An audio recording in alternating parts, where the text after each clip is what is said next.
Hello everyone and welcome to the Temple of Speed here for the Nations Cup. I am Chris Kavanagh, your host for the series, and we are now at round 7 and things are oh so close in both of our divisions, and where better to have a race than in Italy. Monza has played host to many great races over the years in Formula One's history, and it's going to do hopefully the same today.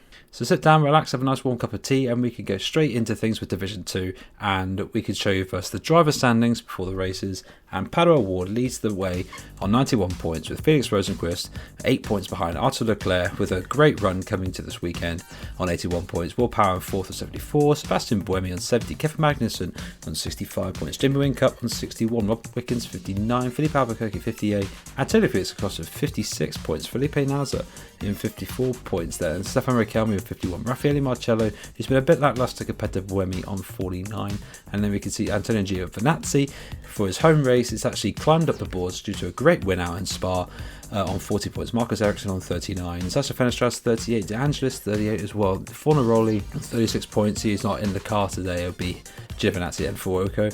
And then we've got Lundgaard on 35, both the Van der Linders on 35 and 22, Antonio Fuoco on 18, James Hinchcliffe also on 18, and then you've got Nico Veroni on 16, Mahavir Gunathan with a very surprisingly good result in Belgium on 10 points, and then we have Bruno Senna on 9, and then we have Rafael Cameron on 8, Facu Regalia on 3 points, Rafael Villagomez on 1, and then the main Karthikeyan on 0.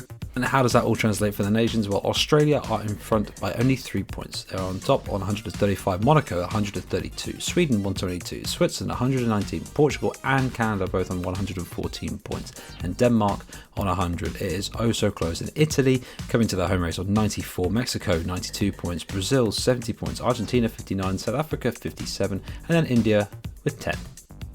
Before we show the grid, we must mention that there was one driver change, which is that Sasha Fenestras is now back in Argentina. Facu Regalia is no more in the car. He was merely replacing Fenestras from his ban. He's now served that, so he's now back in the car for Argentina. And now with that, we can see what the grid looks like for the sprint. Rafael Camara starts on pole, with Felipe Albuquerque in second, Raffaele Marcello in third, Robert Wickens in fourth, Antonio Fuoco is in fifth. He'll hope to try and get a win. And then Kevin Magnussen in sixth, Antonio Felix Acosta in seventh, Pato O'Ward in eighth.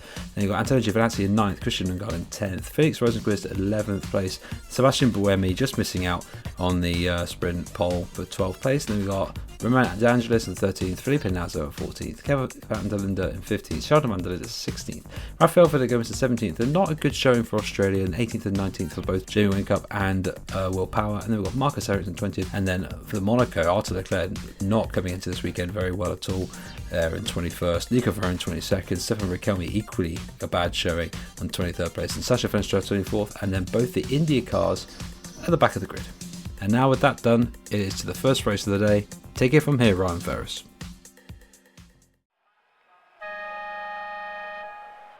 First race for today, it is Division 2 Sprint here at Monza. As the lights come on, it's Cameron pole with Albuquerque in second position. First time for a long time, in fact, since Silverstone. And they're away. Good start from Camera. There's a few in the background. But who's this? Is going side by side. And from a long way back, that's Magnussen into the lead. So from a long way back, there's a flag marshal out there, and there's yellow flags in the background. It's Sheldon Van der Linde. So what's happened here? He's gone steaming down the outside. He looks as to have made contact there with Lundgaard. Now, I don't know if that's the main cause, because it looked like, yeah. So on the outside was the Australian I didn't quite catch who that is. It's Jamie Whincup there. And it just looked like an instance of 3 into 1 just didn't go into turn 1. And that means that, sadly, for Sheldon Van der Linde, he doesn't even make turn 1 in today's sprint race. And he's going to hope for better in the feature race later. But back at the front, it is Magnussen, who leads from camera. Albuquerque in third position, not managing to capitalise on that front row start. O'Ward into fourth, and Marcello's dropped down into fifth as they come up round the Lesmos for the first time. Albuquerque definitely under pressure now by O'Ward, and O'Ward ducks out of the slipstream and makes to have a look down the inside into Ascari, and they go side by side, but Albuquerque hangs it out, but O'Ward just about hanging on there, and lives to fight another day, but he's going to put himself under pressure now from Marcello, who's coming up the inside now as they head down into the Parabolica. So we go off board now. They're side by side around the Parabolica, and in the background there, who's that? That's Fuoco. So all glued together. Somehow O'Ward has managed to come out on top of that. Fuoco has gone into fifth, and Wickens has come through. What's happened to Marcello? He's just gone backwards as a result of that. And steaming up the inside into fourth position is Antonio Fuoco on home soil.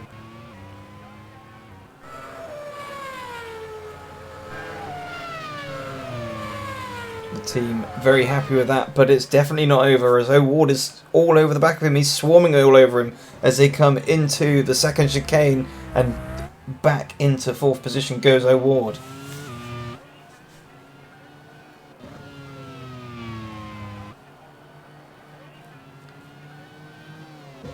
So round they go. Magnussen still stretching that lead to Camera. And Camera fairly comfortable ahead of Albuquerque at the moment. But still in the background it's that battle for fourth position we're seeing as Antonio Giovinazzi tries to find a way through on Da Costa and swipes the nose of Da Costa.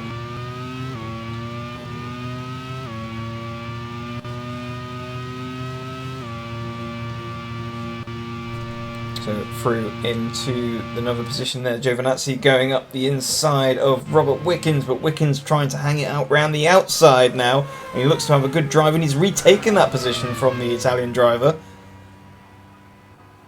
But Giovinazzi is tucked up in the slipstream of the Canadian driver, attempting to close, but is he quite close enough? I don't think he is to make a move into the first chicane.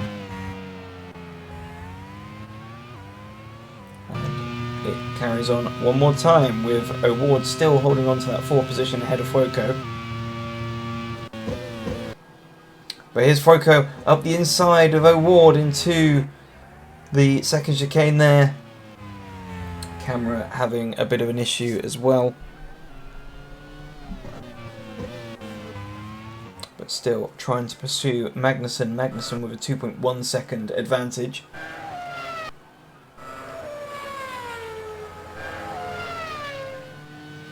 In the background is Marcello, who's managed to recover up into sixth position. He's made his way back past Wickens. And Wickens under pressure now. Has Giovinazzi for company still.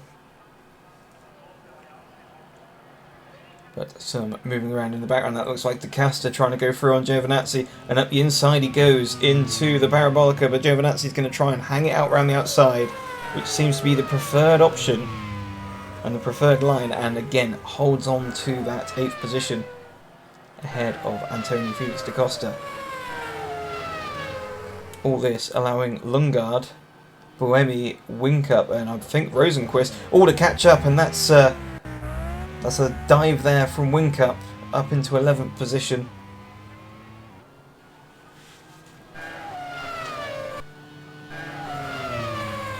Rosenqvist 13th position. Obviously, as I've probably said many times in the past, the sprint race, it's the top 10 drivers that score. Magnussen still extending his advantage. It's nearly 3 seconds now.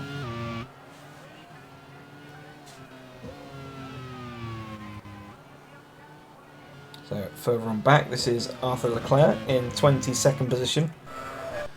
The Monegasque drivers struggling here with the team going for a more downforce orientated philosophy. Here's Felix Rosenqvist in the background trying to make a move on Buemi. And thought he had the job done, but Buemi still holds on around the outside. And it looks like he's held on to that 12th position from the Swedish driver. Antonio Giovinazzi sets the fastest lap of the race in 8th position. Magnussen held it briefly. Albuquerque asking who's behind, and it's Fuoco, and definitely has pace. Let's see how it goes. So less than 2 seconds between Albuquerque in 3rd position and Fuoco in 4th. In the meantime, Magnussen fairly happy with his 3.2 second advantage over Camera, who holds a smaller advantage to Albuquerque in 3rd position. That's Calvin van der Linde having a little bit of an issue through the 2nd chicane.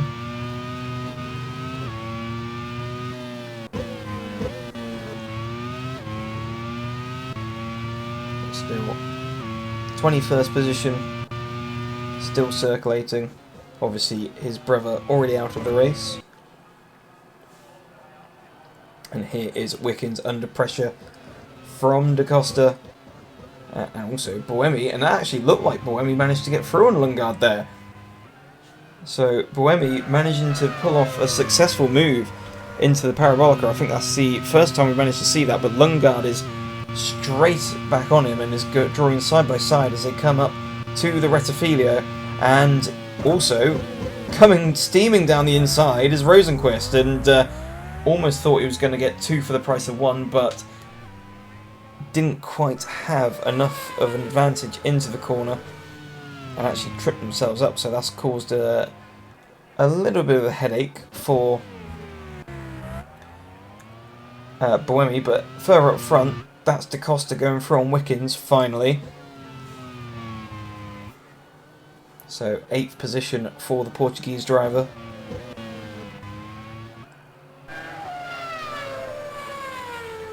But Wickens isn't done yet, and he's tucked up in the slipstream. He pulls out. Is he going to make a move into Ascari? He's going side by side. No, Da Costa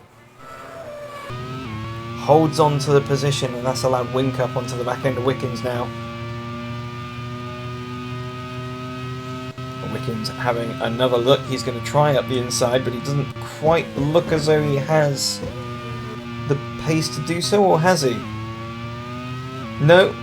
As you can see there, the Canadian car just shifting back into shot, as now Whincup looks as though he's got an opportunistic move on Wickens. He goes around the outside and manages to get the job done before the corner, but Wickens tries to fight back into the Retifilia, but that doesn't quite work out. So Whincup into 9th and Wickens losing 2 positions.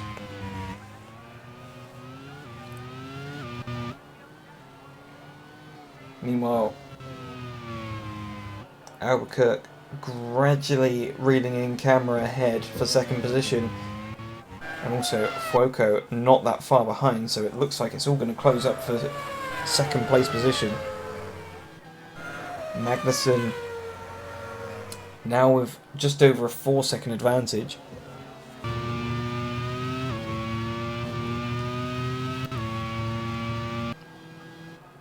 Here's Lundgaard now, so Lundgaard having a look up the inside of Rosenqvist, and that's Ragunathan having a bit of a moment.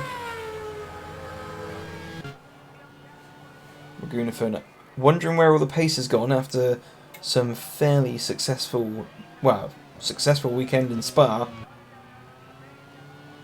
But sadly for them, the team has gone in the completely wrong direction for setup. They've gone completely towards downforce, which is something you don't want on a high-speed circuit like Monza. Now up the inside, Whincup on Da Costa, another position for the Australian driver. Now here is Camera starting to come under ever-increasing pressure from Albuquerque and Fuoco behind. 7 laps completed, so very, very quick is this sprint race. And potentially one of the quickest sprint races of the season.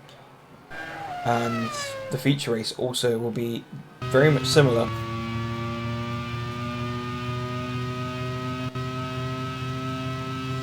Fuoco being told that P2 is on the cards. He's definitely faster than both cars ahead.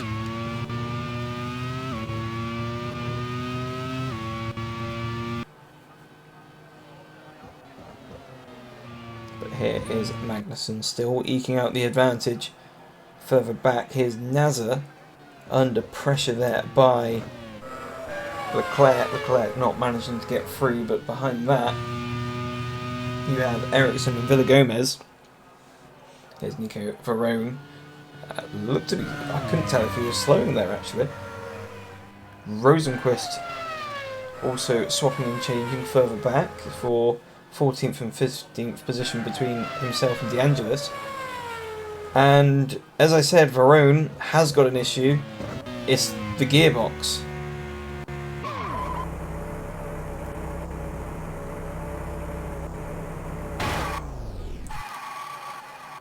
The dreaded Nations Cup gremlin that is the gearbox has gone on Nico Varone's car.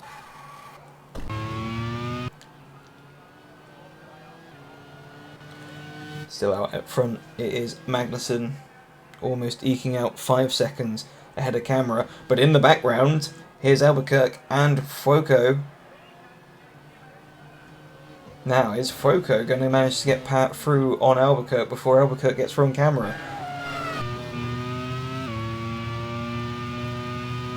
He's tucked up in the slipstream. He's having a look into the Parabolica now. Is he going to pull this move off? Where is Albuquerque in comparison? He's still there. He just about make out the outline of his car, and there it is. So Fuoco going to have to think again. He's going to try around the outside this time of the Portuguese driver, and he looks like this could be job done. No. The braking zone just came a little too early for the Italian driver. He's gonna have to get this move done pretty soon, because in the background you have O'Ward bringing Marcello along. And Fuoco trying around the outside of Curva Grande. That's not going to work either. And pretty quickly, O'Ward and Marcello are now on the back end of this group.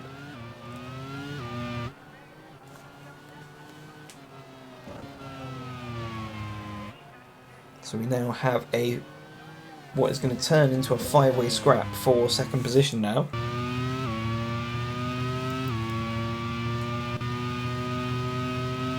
This is Marcello having a look on O'Ward. He's going to try down the inside into Ascari, but he's not quite close enough to pull that move off.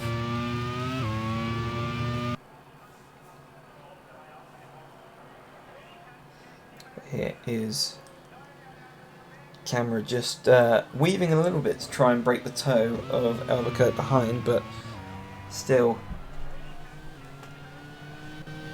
a little bit more comfortable.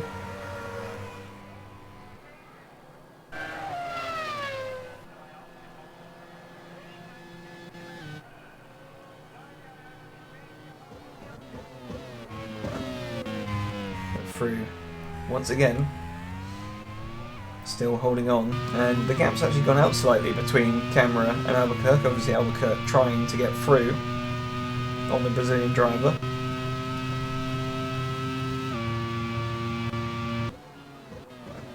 Get through into the De La Roja chicane, and it's still Camera from Albuquerque and Fuoco. Ward and Marcello's actually dropped off a little bit from Fuoco, because Fuoco's managed to have somewhat of a regroup. Going to have to think of how he's going to find a way through on the Portuguese driver ahead. And again, in the background, it looks like Marcello's trying to size a move up on O'Ward, but still, the Swiss car not quite having the pace over the Mexican. There's Fuoco. It looks like he's going to have another dive up the inside, but still doesn't look like he's quite close enough, is he? There's Albuquerque. It's going to try. No! So Albuquerque tried to run it around the outside, but Fuoco pretty much closed the door on that opportunity. And in the background, here we go. Marcello on O'Ward. But O'Ward closes the door. Ragunathan is out of the race. So that looks like engine failure, and he's lost the front wing as well.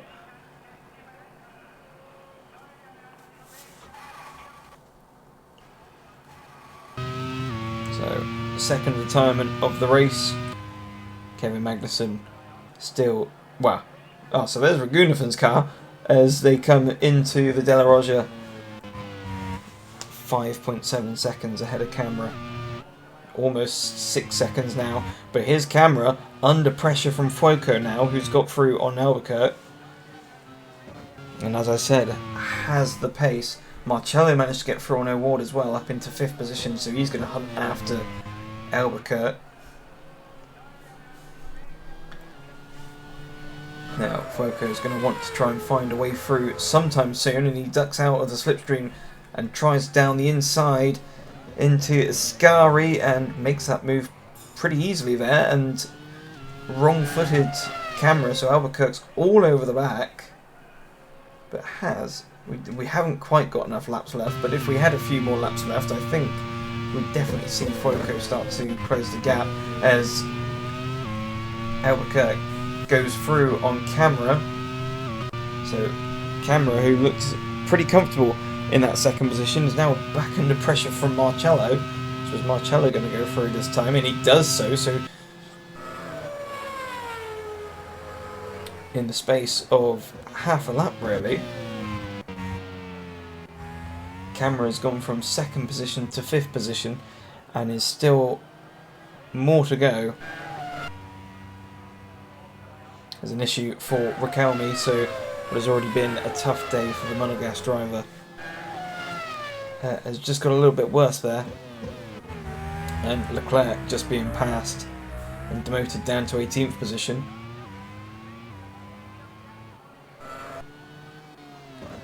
So 3rd position is Albuquerque from Fuoco. Under pressure now is Marcello trying to get the final place on the podium. Camera still holding on just ahead of Giovinazzi. Here is Kevin Magnussen on the final lap.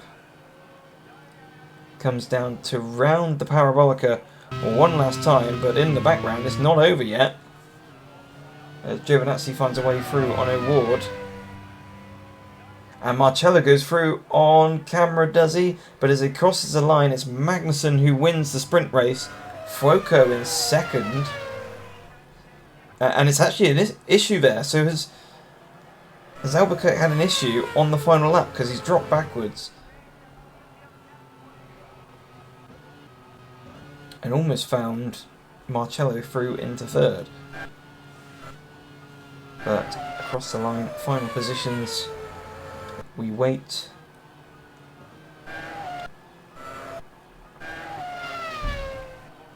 Leclerc comes through, Nazar, Van Linder, Fenestraz and Karthikeyan. Not quite the last car circulating because Riquelme pitted.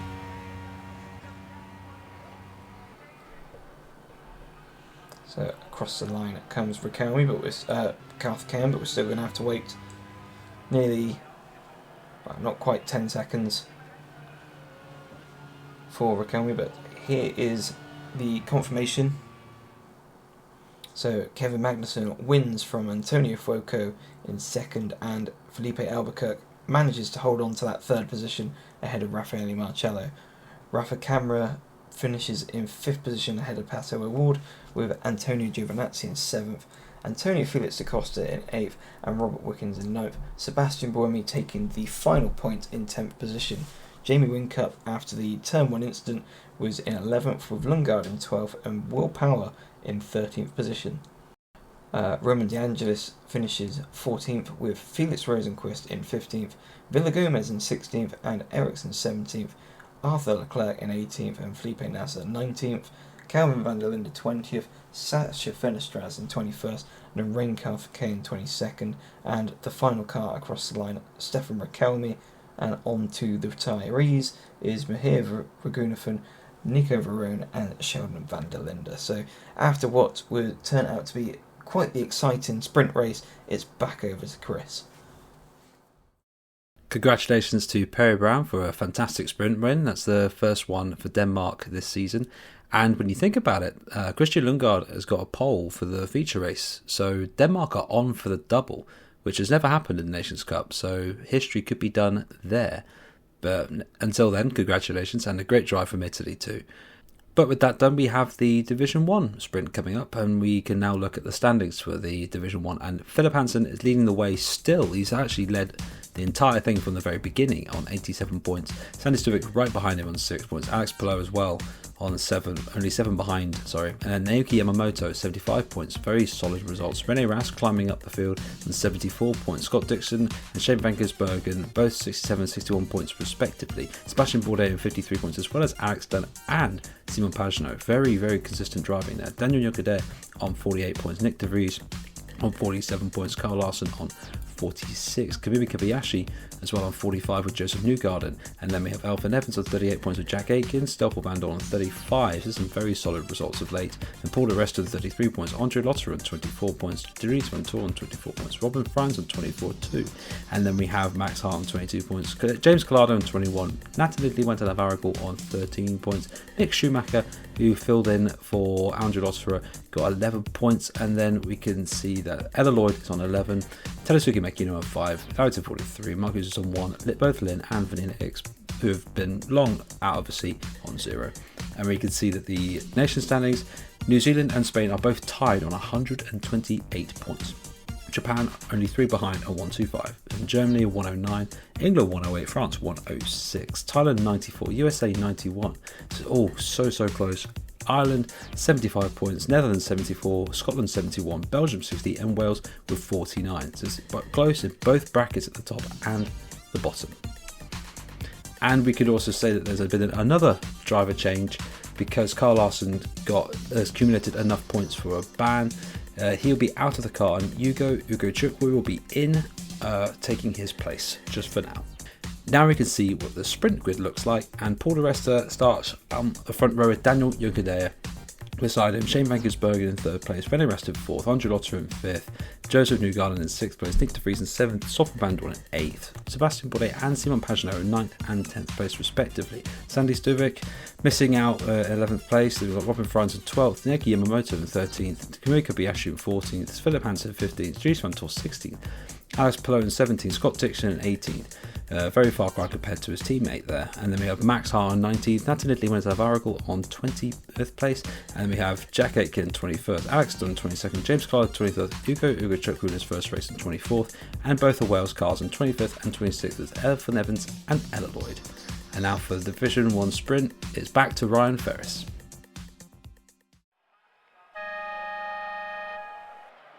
Back again here in Monza for the Division 1 sprint.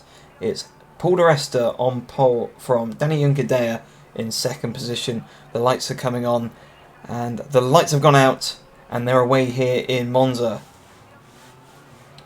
And great start there from Juncker, but who's this going around the outside? It's Rene Rast coming around the outside, going up the inside now and takes the lead into turn 1 from de Resta. Juncker pushed back into 3rd position with Newgarden in 4th and Van Gisbergen in 5th.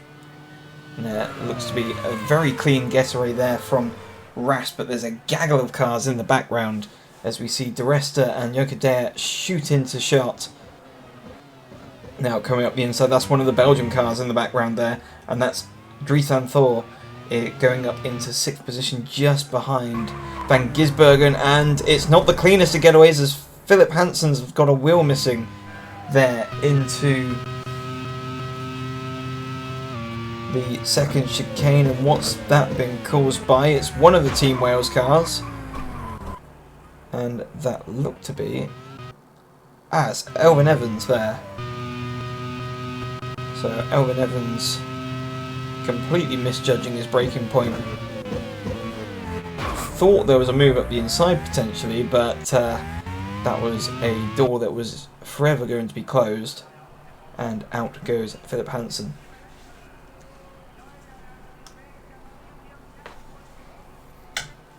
But back at the front, it's Rene Rast from Danny Juncker now. Juncker, who's under pressure from Newgarden. Newgarden goes up into 3rd position. So a great start so far for the American driver.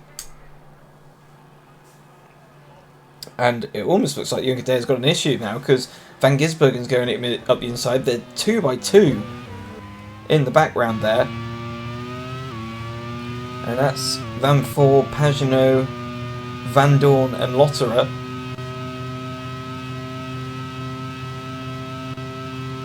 But here is Yonkadere trying to find a way back through on Van Gisbergen and goes back up the inside into turn 1. This is Pagenaud up into 6th position, ahead of Van Thor, who I think briefly lost out to Van Dorn in a moment there.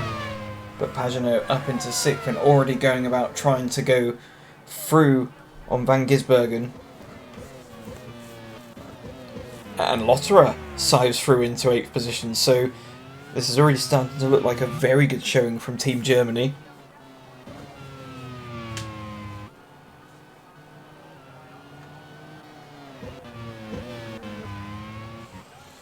And here we go, Van Gisbergen trying to find a way through on Yonkadere. He's going to try the long way around and go around the outside and goes through before they even get to turn 1. So Van Gisbergen up into 4th, Yonkadere demoted to 5th. And he's already got Pagenaud on his tail as they come down to the Parabolica for the 2nd time. And the pair of them, Yonkadere looking to go through, he's going side by side, but it looks like Van Gisbergen's got the run. Yonkadere chops the nose of Pagenaud, says, no, you're not coming through this time.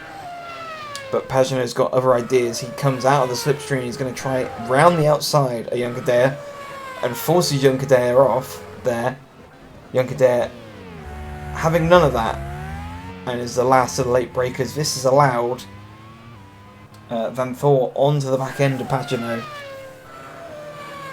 So Dries Van Thor and Pagenaud tries around the outside, but no way through there, but he's going to try and have another go into the chicane, and through finally goes the Frenchman on the Spaniard, and so Van Thor has got Yonkadere to deal with now. Meanwhile, back at the front, it's Rast with a 2.5 second advantage to Paul de Resta. But here is Nick de Vries in 10th position, currently scoring a point ahead of Sammy Stuvik. Further on up the order, and that's Lotterer losing out to Van Dorn, is it? No. Van Thor's managed to get through on Yonkadere this time, so Yonkadere, who started 2nd on the grid, is already down to 7th. And it looks like that's going to turn into 8th place soon, because Van Dorn's all over the back. Here's de Vries, though, who's trying to find a way through, and that's Ella Lloyd out. So Ella Lloyd goes out of the race, and what's happened here? Has this been down to an accident? Yes, and just seemed to be a little bit too greedy. Tries to take the position on Hart, goes down the inside at the Parabolica, but just understeers into Hart. Hart's left nowhere to go, really. Essentially tries to force Hart off the track, but that pretty much seemed like Lloyd's own doing, that accident.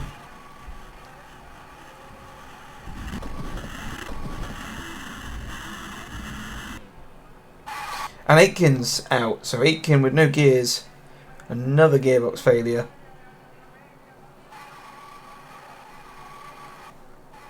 And he fails to make the end of lap 3. Meanwhile, back at the front with a 3-second advantage, it's Rennie Rast ahead of de Resta, now the sole remaining Scotland car, with Joseph Newgarden behind, but not managing to make the inroads we thought he would be making on de Resta, and has got Van Gisbergen closing fairly rapidly. The team have just informed him of that.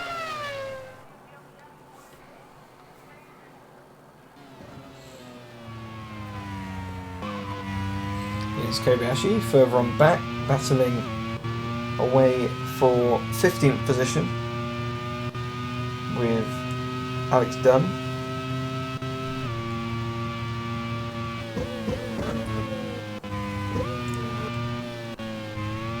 Through the Parabolica, not looking like the most compliant car there through the Parabolica.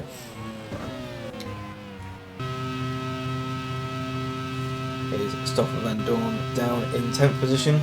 De Vries has managed to get through, and now Stuvic's managed to get through on the Belgian driver. So Stuvic having to make up ground after not the best of qualifying performances from the Thai driver. We're usually used to seeing Stuvic a little bit further up.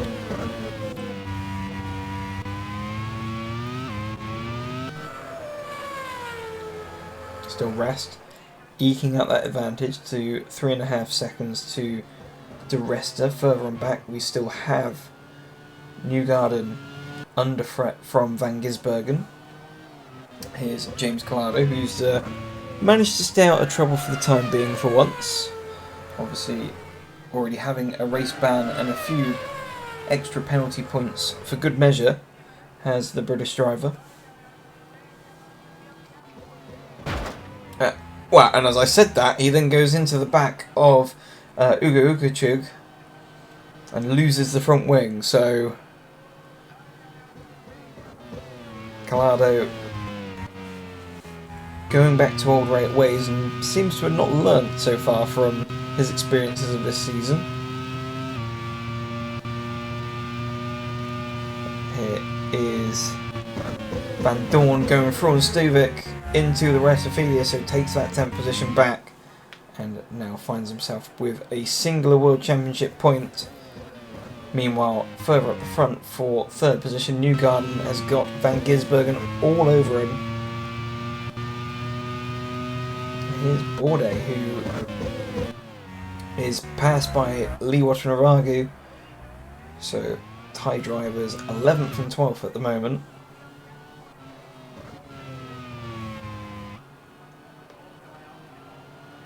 And it almost seems like Borde's got a little bit of an issue here, because he's now got Robin Frines for company. And it looks like he's going to manage to get through fairly comfortably.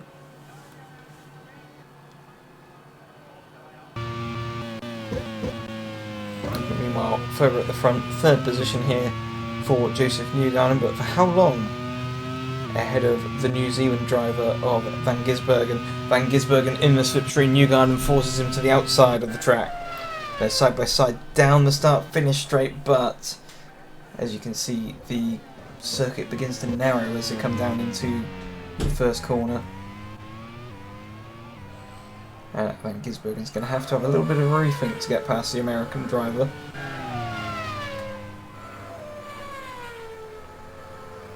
It's going on the defensive, but Van Gisbergen's still going to try up the inside and does so. So 3rd position for Shane Van Gisbergen there. Really dive bombing there into the chicane and manages to go a bit deep, but still manages to hold onto the position.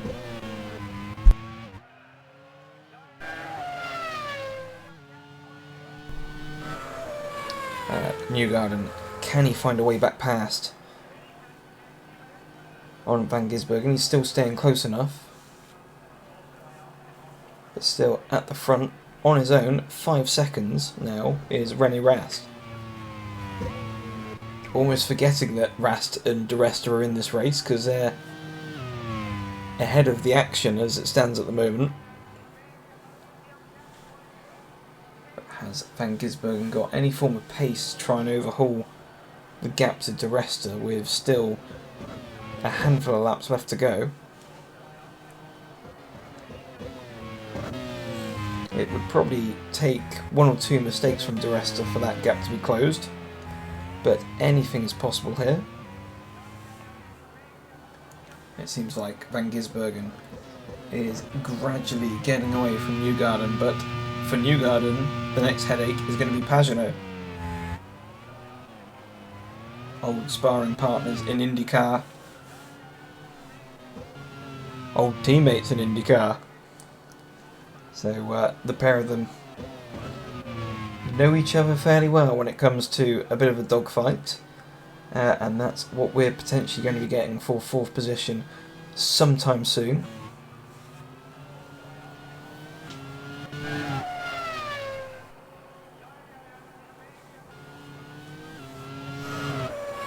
De Resta seems to be fairly comfortable ahead of Van Gisbergen, but it definitely looks like Van Gisbergen closed this time round, so we'll have to have a look at the gap.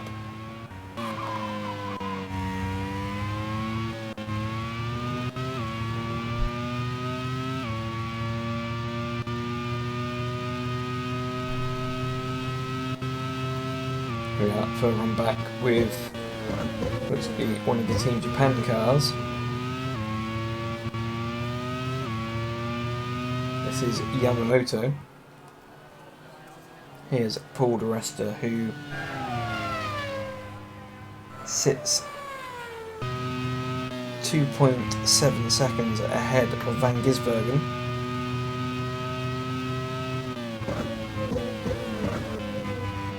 Make that 2.5 seconds.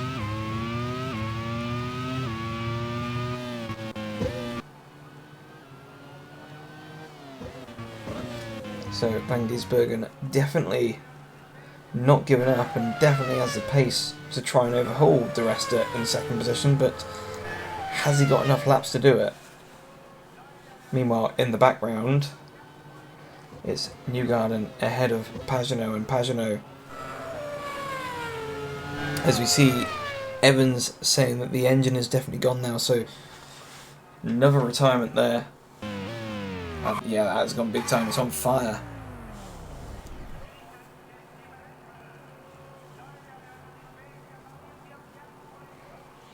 So Evans comes to rest at the De La Roja chicane.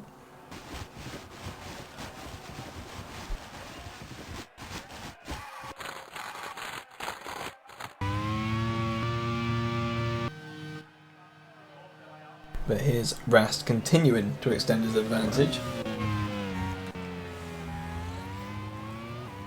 He's having for what some people would say is quite the boring of races, but he isn't going to be too bothered about that. At least it seems fairly easy for the German driver at the moment.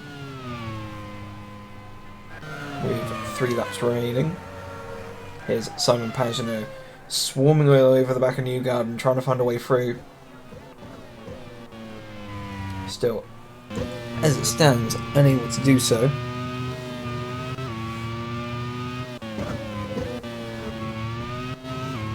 Di Resta being told that Shane Van Gisbergen is definitely closing, but not at the rate of what knots he needs to. The gap is now down to 2.2 seconds. I think most likely will be 2 seconds by the time we come across the line. But in the background, there's Pagenaud, tucked up in the slipstream of Newgarden. It looks like he's definitely lining a pass up, and as I say that, he's in the slipstream and trying to go round the outside of Newgarden. He pretty much needs to be getting the job done now, but he hasn't managed to do so. He still runs side by side into the Rettifilia, but Newgarden just about holds on to that 4th position. But Pagenaud isn't done yet. He's going to try and duck round the outside, duck down the inside. He's going to try the inside once again. No, he's not quite close enough.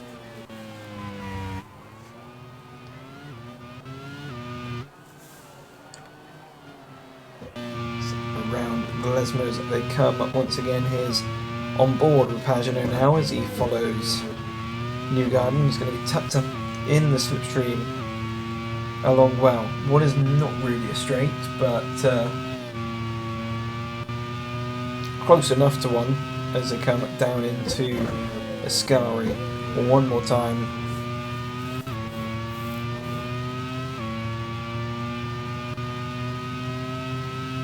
And in the slipstream he's trying around the inside this time, but you can just about make the shadow out of Newgarden's car, and I don't think he's managed to get the job done.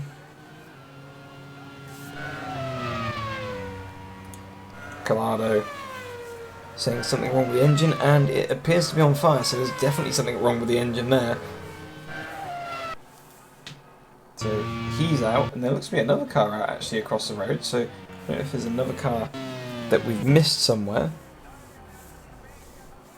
But that's both Team England cars out of the race.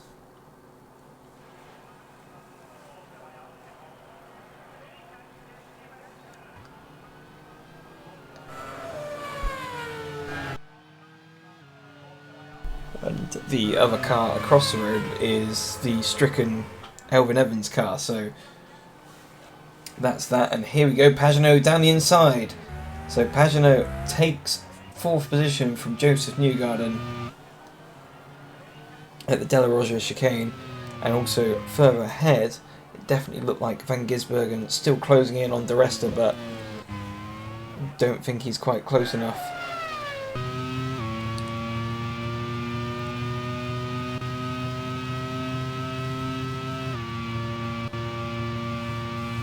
On board now with Pagenaud. Just about hanging on. Further on back, and that's an engine blowout for Dries Van Thor. So Dries Van Thor, who was 6th position and fairly comfortably in 6th position, has had an engine blowout. And Alex Dunn at the same time, he goes off and spins there for Alex Dunn. So did he slip on anything being let out by that car? No. He goes straight on there. It looked like he definitely had some sort of slip of some sort and had to make a correction, but it looked like an overcorrection there.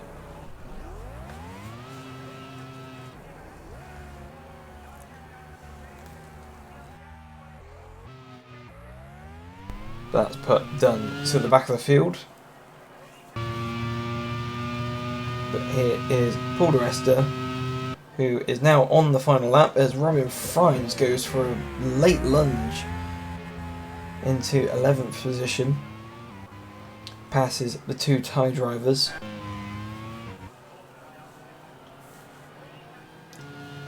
And here is Yamamoto going around the outside at Curva Grande, and makes up a position on Stuvik, who's definitely been struggling in this latter half of the race. Here is Scott Dixon as well, who's not really been at the races. Van Gisbergen, his teammate, is in 3rd position. But round the final corner, the Parabolica, it's Rennie Rast who comes across the line to win here at the sprint race. And it seems like a definite welcome return to the top step for Team Germany, with Paul de Resta surprisingly coming in 2nd position and Shane Van Gisbergen in 3rd. Pagenaud held on to ahead of Newgarden, with Lotterer closing in 6th. Go further on down the order, and across goes Bourdais, the last person across the line. Scott Dixon down in 15th, and not a particularly good performance, and Stuvik in 17th, another driver with Palou behind. A few drivers definitely not in places you'd expect them to be, and Dunn is the last driver across the line in 20th position. So confirmation of the Division 1 sprint race, and it's Rennie Rast who wins ahead of Paul de Resta and Shane Van Gisbergen in 3rd position. Simon Pagenaud finishes 4th with Joseph Newgarden in 5th, and André Lotterer in 6th position. Nick de Vries came in 7th position, with Daniel Jokadea falling down to 8th position and Stoffel van Dorn in 9th. Sebastian Bourdais takes the final pace, points paying position in 10th, with Robin Frijns in 11th, Lee Watanabe in 12th, and Kobayashi in 13th. Yamamoto finishes 14th with Scott Dixon in 15th, Max Hart in 16th, and Sandy Stuvik down in 17th. Alex Palou in 18th, Ugo Ukachugwe in 19th, with Alex Dunn 20th, and the final car across the line. Dries Van Thor was classified, but 2 laps down with that issue, and James Collado 22nd, Aitken 23rd, Lloyd 24th, Hansen 25th, and Evans in 26th. So after some exciting sprint races, it's now moving on to the feature races, but first it's back to Chris. Congratulations to Germany for being back in the winning column, and well done again to Scotland for getting themselves much needed points for them. They want to avoid the relegation section as much as they can, and yes, some brilliant driving. And much like with the Division 2 sprint race, a lot of overtakes. It seems to be a very big slipstream effect here, which, well, goes without saying for the Temple of Speed. More of that coming later. But I must address something before we go ahead. A lot of you have noticed that there has been something posted on some of our channels with something saying, "Loading, please stand by," on one of our Discords. Now, some people have been wondering what the hell this even is. Is this like a new series? Is this just some little jokey gimmick? Is this just a tease? Well, maybe this might explain a few things. T-minus 10 seconds.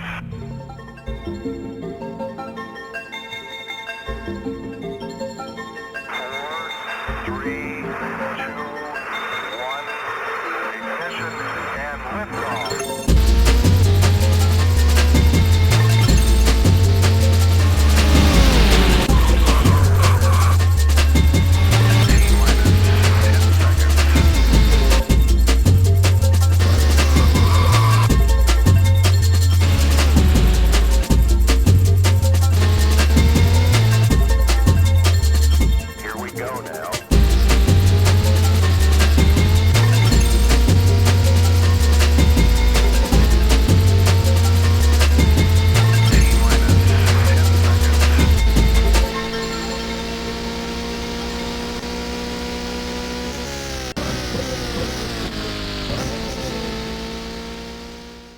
Yes, we have a Nations Cup, we have a Grand Prix World Series, we now have an Endurance Series, the 400 Prototype League. The clue is in the name, 400km races, and manufacturers will be vying for their spot to get to the grand prize, which is Le Mans, at the end of the season. They have 10 races to work it out. There'll be 23 manufacturers. There'll be teams that will have to qualify to get into the main race. Those are very short sprints, and then over the course of the season, you'll end up booking your place for the grand prize itself. But there'll be more details being put out over time. We've got a bit of a way to get to for that.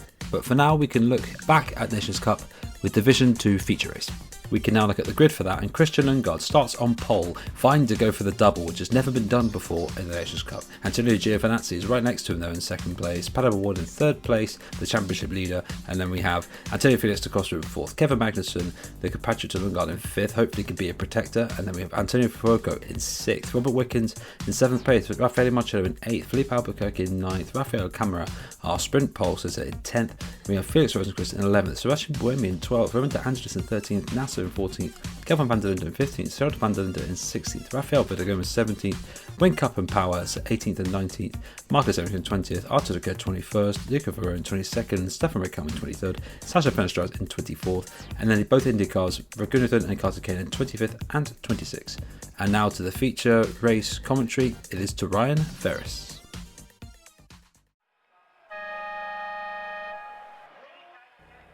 Back here in Monza for Division 2 feature race, and it is Lundgaard on pole, hoping to become Denmark's first team to have the double over the course of the weekend. The lights coming on, and the lights are out here in Monza. It's a good getaway from Lundgaard, but Ward's coming through the field, trying to go three abreast down into the first chicane. Any banzai moves this time around? No, and Lundgaard holds on to the lead. Ward sneaks through into second position, demoting Giovinazzi into third, Da Costa down in fourth, and Magnussen in fifth position. As they round the Curva Grande for the first time, there's some side-by-side action in the background. That looks like Magnussen trying to come through on Da Costa. And does he get through? Yes, he does. So Magnussen up into fourth. Here's Giovinazzi in third position, who's managed to already lose out a little bit to the two cars ahead. Ward having a very good getaway and is still chasing after Lundgaard as they come through the two Lesmos and down into Ascari for the first time. And already Magnussen looking pretty up for this race, as he's already up behind Giovinazzi and is popping out to go up the inside, but not quite close enough. Giovinazzi holds on to third position, but further on up it's Ward, half a second from Lundgaard. And De Angelis with an issue there, so he's going to have to pit further on down the back end of the field. This is a battle for 6th position, and this is Buemi going up into 5th position ahead of Da Costa. So Da Costa struggling here. I think he's running a heavier fuel load, and also up the inside that's Marcello, and almost crashing into his teammate Buemi there.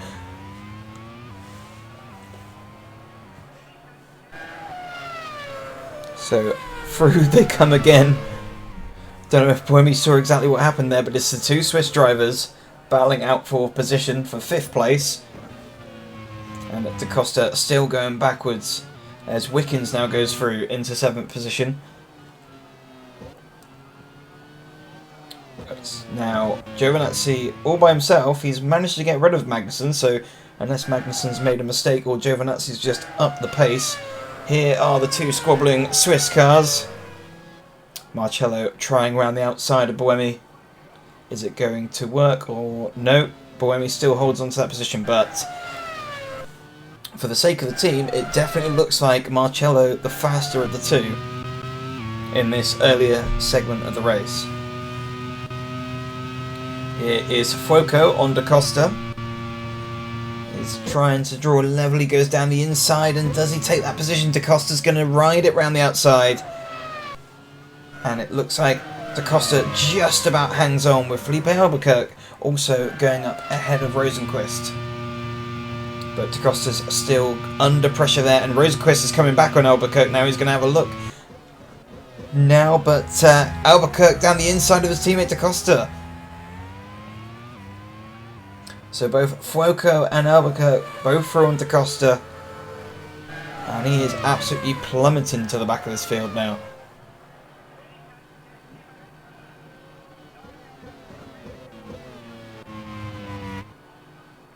But back at the front, O'Ward still keeping an eye on Lundgaard.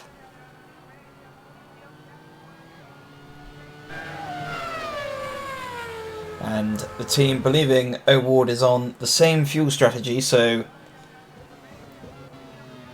no form of, well, crumb of comfort, obviously. Lundgaard hoping that O'Ward was on a lighter fuel load.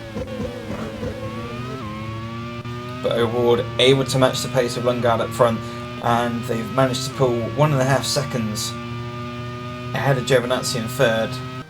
Giovinazzi 1.3 seconds ahead of Magnussen, who was also 1.3 seconds ahead of Marcello, who's managed to get through on Buemi.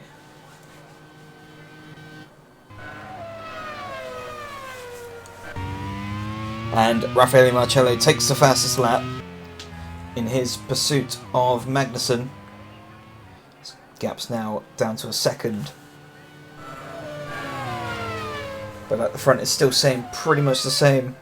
And actually Giovinazzi is coming along quite nicely. He's coming to join the party to make it a three-way battle for this lead. Here he is, Rafael Camara further on back. He's under pressure now from Jamie Whincup. Whincup, who was caught up in an accident in the sprint race earlier. He's hoping to make amends for that.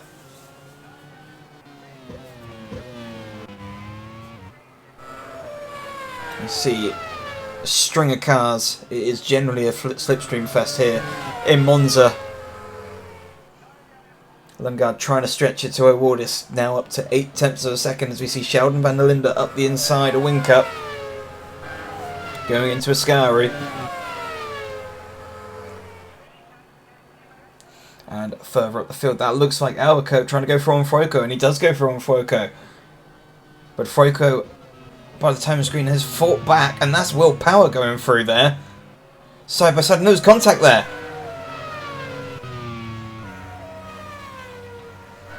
So this is Whincup, and he's not happy. I don't think the collision there was with Power, but they're still side by side down the straight.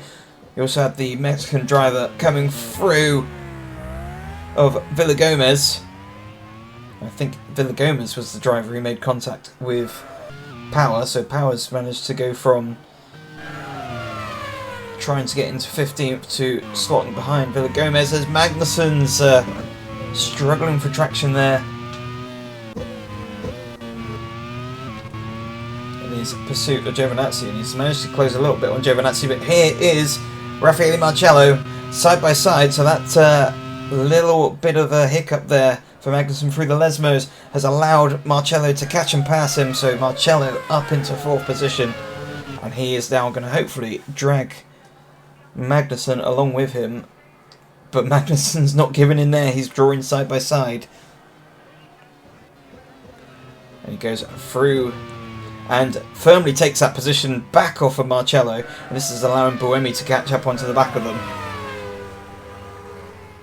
So he come down the straight one more time.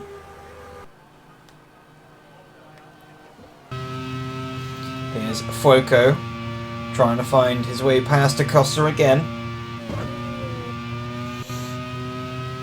Trouble is with the way the circuit goes, it's quite wide down the start-finish straight, and then it narrows as it comes down to turn 1, so running out of racing room there for Fuoco, and he's going to have to find another opportunity through there. Award slowly starting to slip away now from Lundgaard. He's nearly got a second over the Mexican, but in the meantime Giovinazzi 1.3 seconds off the back of Award.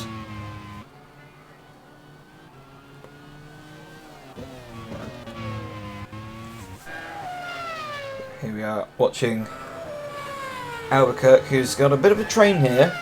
He seemed to look as though he had the pace to get rid of Da Costa, but he seems to be towing Da Costa along, unable to get Wickens, or has allowed Wickens to get away. This is Sheldon Van Linden, who's gone through on camera. And here is Award, who's gone out of a second, so he's over a second away from Lundgaard. So cross the line once again, and he's definitely losing out, and behind Giovinazzi is within a second.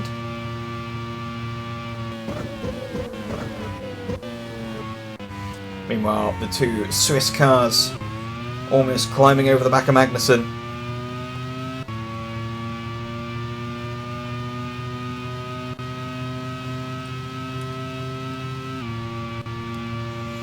Although Switzerland didn't have the best of qualifying, it looks as though they have got a very good race car here today. But the cork in the bottle at the moment for them is in the shape of Kevin Magnussen, who is, as he says, trying to hold on for Christian Lundgaard, playing the team game today. There's Marcelli, he's got another run, he's going to try up the inside, going into Ascari. Is he quite close enough for the move? He's going up the inside, and through goes Marcello. Now, can he hold on enough? Is Magnussen going to have a run at him? No, but I think Buemi's going to have a run at Magnussen. So Buemi down the inside, can he hold on? Is Magnussen going to go around the outside? Yes, he does. So Magnussen holding on, but then he's jeopardised his exit out of the corner, so Buemi draws side by side with him. And meanwhile, at the front, for second position, O'Ward under pressure now from Giovinazzi. So Giovinazzi trying to find a way through on the Mexican driver ahead, and in the meantime Buemi did not manage to get through on Magnussen. Giovinazzi jinx this way, jinx that way, and he goes down the inside. So Giovinazzi on home soil up into second position, and he can now go after Lundgaard for the win.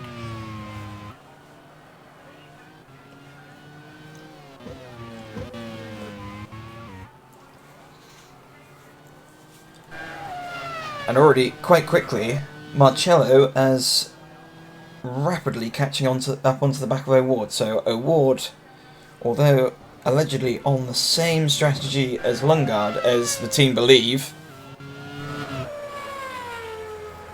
they're going to try and go long in the stint. As Raghunathan goes out wide at the second Lesmo. But luckily or unluckily for Raghunathan, no real threat from behind other than his teammate, and De Angelis, as I alluded to in the sprint race, the team going with the completely wrong direction of setup. So Let's keep an eye on the gap. Just shy of 2 seconds is the gap from Lundgaard to Giovinazzi. O'Ward now is not too far away from being harassed by Marcello. As we look further on back here, this is the battle of Leclerc trying to go through and up into 18th position, but we cut back to Lundgaard in the lead, and that gap is slowly coming down. It's now 1.9 seconds as back through goes Whincup on camera. And Villagomez is also there. Now here's Robert Wickens. Wickens trying to catch up onto the back end of what is gradually becoming a lead 6 battle. Buemi trying to find a way through on Magnussen. Meanwhile, his teammate Marcello is going to be finding a way on O'Ward as he's managed to catch up onto the back of him now. And he's well tucked up into the slipstream as they come down the start-finish straight once again. Further on back, this is Kelvin van der Linde in 20th position, going up ahead of Ericsson. I think that is. So, no, Verone. So 19th position there for Kelvin van der Linde. And took that position quite convincingly, but Verone's not done. He's going to try and come back at him again down at the start-finish straight. But in the meantime, Ericsson's having different ideas and he's going to go through on the pair of them. Some brilliant squabble going on here for what is 19th position. So not even for points there, and that's a big old lunge up the inside from Rosenqvist on Felipe Nasser for 11th. Further on back, this is Stefan Rakelmi, who's also joining in this squabble for 19th position as Kelvin van der Linde goes through. Sorry, Verone goes through on Kelvin van der Linde now. Back at the front, it's Lundgaard now only 1.6 seconds ahead of Giovinazzi.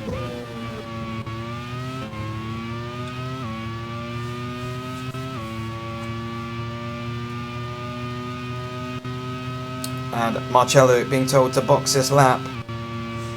Is this going to be a good decision from the Swiss team? As again they're squabbling and swapping and changing positions. So Marcello in this lap, but is that going to put him in danger of coming out in traffic? And I think it is going to. Magnussen's also pitted as well, so that's going to release Buemi into 4th position.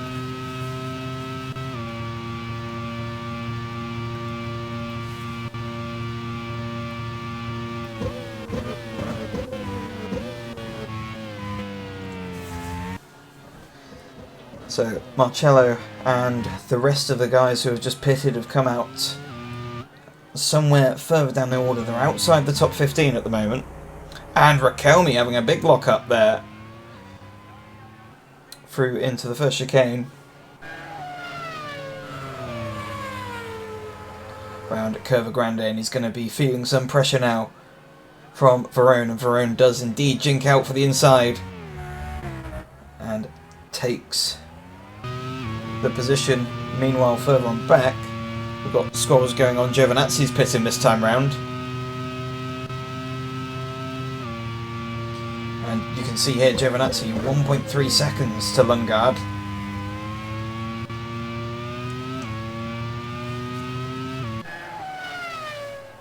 Here's Sasha Fenestraz in 18th position. He's trying to go up the inside of Rakelmi as well. Actually, no, that's Leclerc. In the meantime, that's Marcello, I believe. Buemi's pitted. So, O'Ward back up into 2nd position.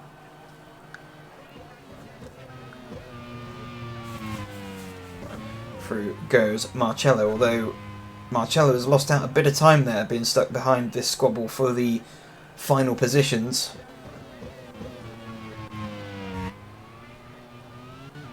Indeed, Giovinazzi's still ahead of Marcello. But he has potentially leaped O'Ward, and they're going through is Magnussen on Buemi. So Buemi came out ahead of Magnussen, but Magnussen's managed to take that position back. Still at the front, Lundgaard. When's Lundgaard going to pull the trigger? Here's Sheldon van der Linde coming through on Karthikeyan for 19th position.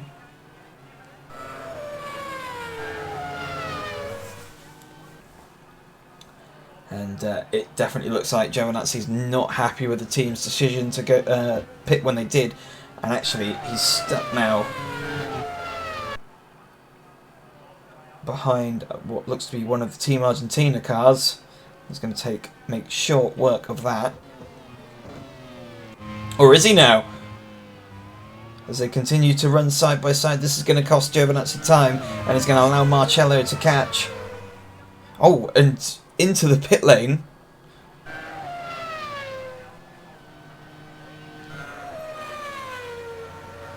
So swapping and changing, and out comes O'Ward, and Giovinazzi comes straight through on O'Ward. So second position resumed, but by the looks of things, the way the strategy has gone, the overcut looks like the better opportunity here.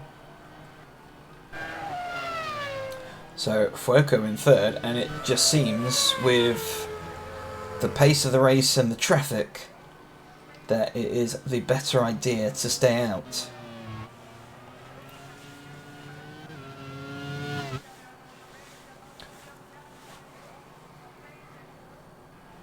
So I think the team calling in Lundgaard, well, they'll be coming in sometime soon, as Magnussen now has to negotiate around Fenestraz, and Buemi's going to have to do the same thing.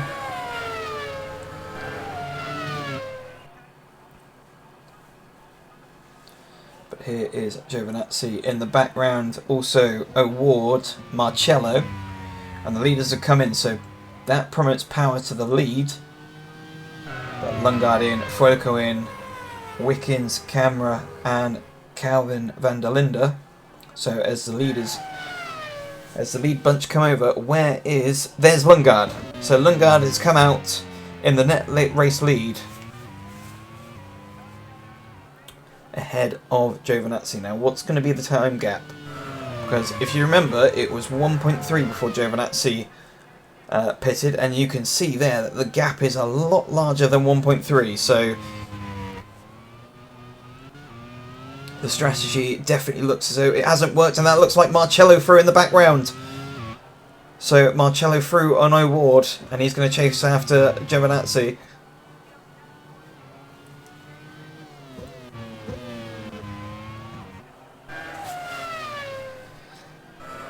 So, as it stands, your net top three is Lundgaard, Giovinazzi, and Marcello. However, we have got power up ahead, as in the background. That looked like Riquelme going through on O'Ward. So what on earth's going on there? Because Riquelme was further down the field there. So is that an issue developing for O'Ward, or is it? Well, it looks like O'Ward's under pressure now from Magnussen. Still running side by side. And yeah, so Riquelme managing to get back through on O'Ward, and then goes to pit. O'Ward definitely will not be happy with that, as he's now back under pressure from Magnussen, and Magnussen dives down the inside of O'Ward, and O'Ward having to go fairly deep there, and is now under pressure from Buemi and Wickens. So not the best of days at the office at the moment in the second stint for O'Ward, but he just about hangs on ahead of Buemi into the De La Roja chicane.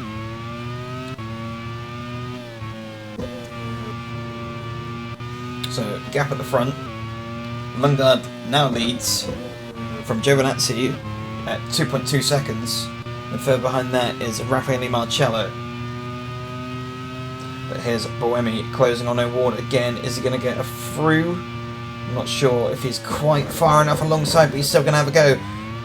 And he takes a position, and that's 5th position for O'Ward. But can O'Ward fight back? Was the pass clinical enough? But O'Ward's now under pressure now from Robert Wickens, so Wickens is going to try and go through on O'Ward. Further on back, this is Felix Rosenquist on Sheldon van der Linde, so he goes quite comfortably down the inside at the Parabolica, so looking further on back with Giovinazzi. Marcello, here's Magnussen in 4th position.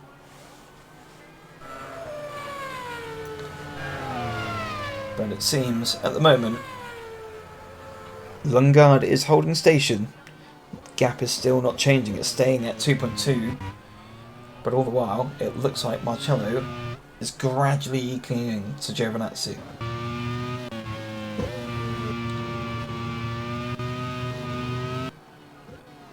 Here's power down the inside of Sharon van der Linde. Van der Linde tries to tough it out, but it seems around the outside, inside, then outside, and van der Linde under further pressure now as Villagomez tries to find a way through, but that didn't quite work. That's allowed Whincup onto the back end of Villagomez now as they run down the straight. So Whincup trying the outside, now he tries the inside and thinks better of it. Nope, he's going to go again, no. He'll almost be reprimanded for weaving there for Whincup there. And that's Kamarov. Kamarov, big time, and who's that? Who's that he's taken off as well? That's one of the Sheldon Linden brothers. So, Rafael Camera, so I think that's Calvin van der Linde who's gone off. What is happening? It just seems, I don't know if he missed a gear and lost it, but in the attempt to try and avoid, Calvin van der Linde is off into the barriers. So you can see ahead, Camera just going far too deep, and van der Linde nowhere to go, but somehow... Oh, that is definitely, looks to be a retirement though, although no real visible damage there to van der Linde car. He is definitely out, and same too for Camera.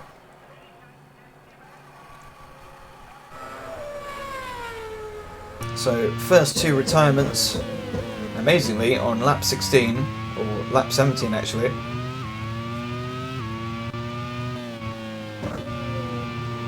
And the stewards look as though they've given him a penalty, which I think that's a bit harsh from the stewards, as and Ericsson's going out with a gearbox issue, so Ericsson out with a gearbox problem.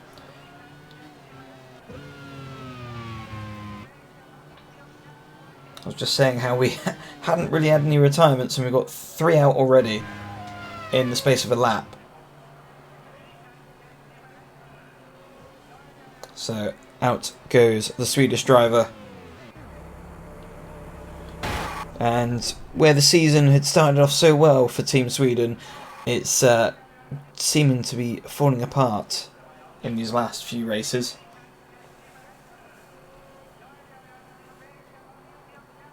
But back at the front, Christian Lundgaard is extending the advantage now. It was 2.2 earlier, it's now 2.6. So come to click off another lap. We'll see what the gap is now. It's gone out by another 10th, but in the meantime, this is Jamie Whincup trying to find a way through on Villagomez. Still struggling to find a way through. Here's Marcello in 3rd, and Magnussen having a little bit of a lock-up into the first chicane. Don't be doing that too often. Here's Bohemian in 5th, who's actually gradually coming under pressure from Robert Wickens behind.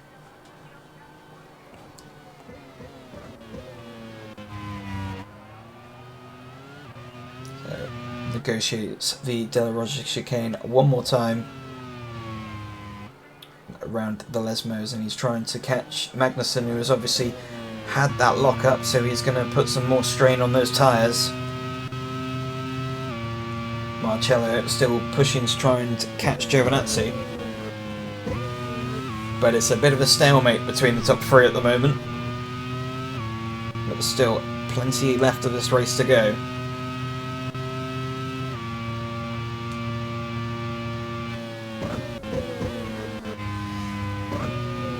So the team saying there is potential to catch Giovinazzi, but That didn't sound too convincing there from the team. But they are fairly well clear of the chasing Magnussen behind, who is obviously pushing with the lockup earlier. And here's Verone under pressure here from one of the Monegasque drivers. And that's Riquelme through. So Leclerc and Riquelme line astern on track now. Marcello still pushing. 1.7 seconds is the gap between Giovinazzi and himself.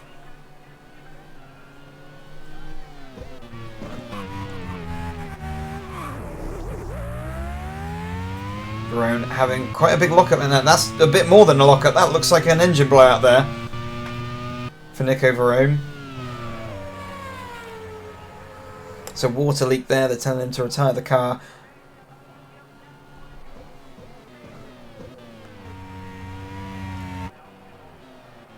And off goes Nico Verone. So, 4th retirement of the race.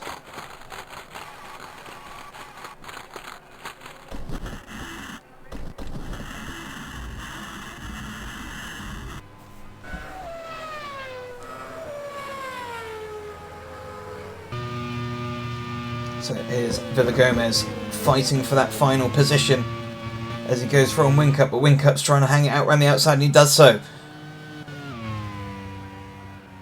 So Jamie Whincup fighting hard for this final point.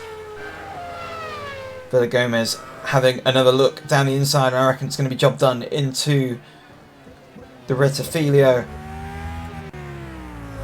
And indeed it is. So Villagomez up into 15th and scoring 1 championship point as it stands. Here's Roman De Angelis finally managing to make some form of move on someone after the issue that he had in the earlier parts of the race.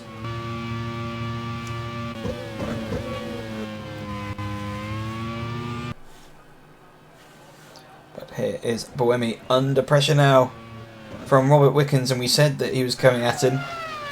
And Buemi forming a train now, as he has Wickens, O'Ward and Fuoco in close proximity.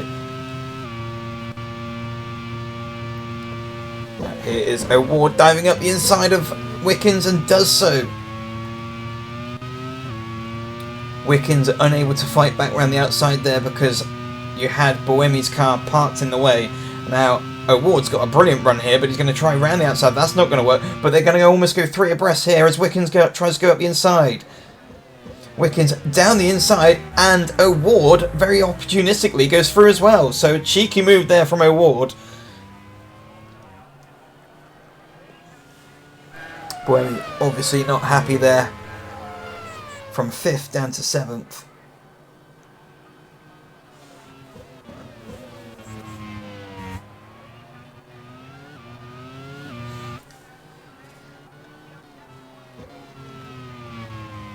So, O'Ward now after Wickens. It seems like he's had a bit of a regroup now. He struggled a bit in the early stages of this second stint, but has found some pace with 6 laps to go.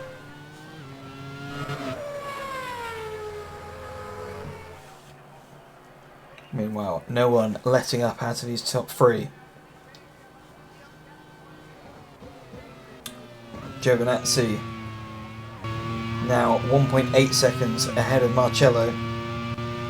Further back, here's Felipe Albuquerque chasing down Felix Rosenquist.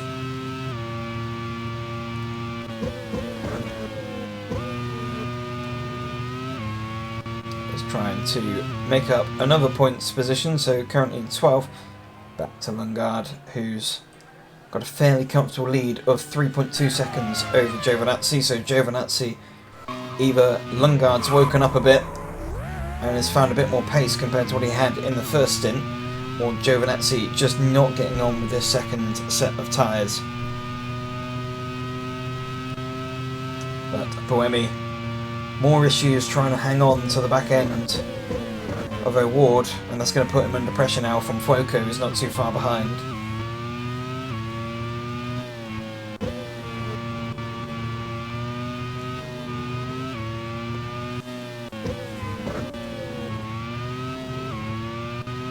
And all the while, this has allowed Magnussen to carry on off up the road.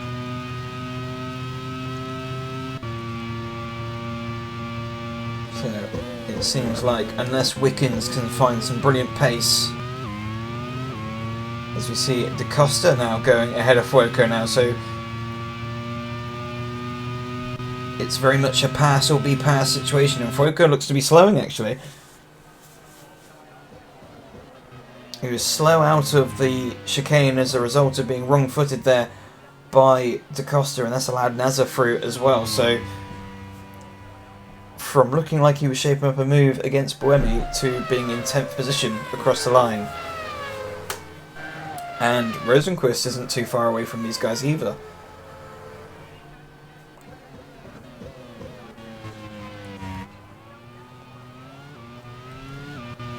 Lundgaard. And it looks like there has possibly been a mistake somewhere, or a change in pace for Marcello, as he has managed to catch and bring that gap down. It was 1.8 seconds earlier, it is now 1.3. So are we going to see a battle for second position in these closing stages of this Division 2 feature race here in Monza?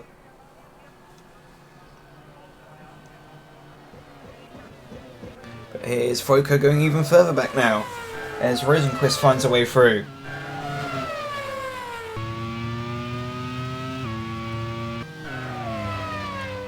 But Giovinazzi pushing hard now because Marcello is trying to close the gap. What are we seeing across the line?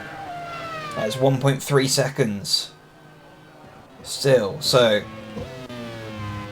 second place, Giovinazzi, the Italian, versus third place, Marcello, the Swiss Italian.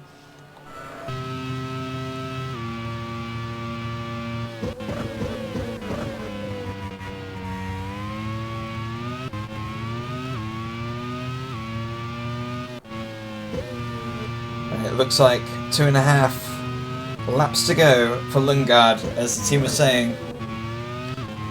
Are they going to become the first team in the Nations Cup to take a double?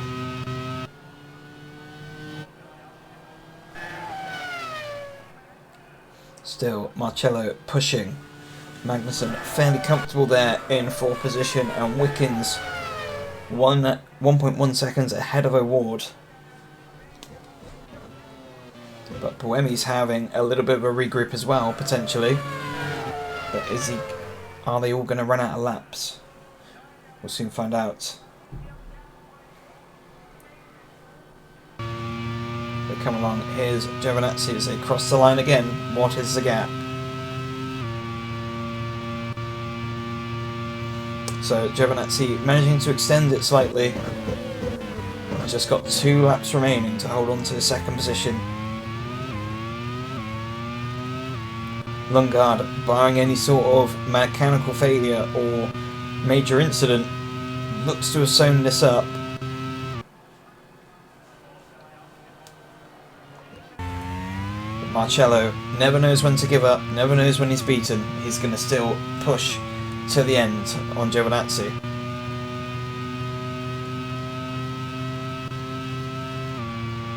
He is on board though with Felipe Albuquerque, who's chasing down Fuoco.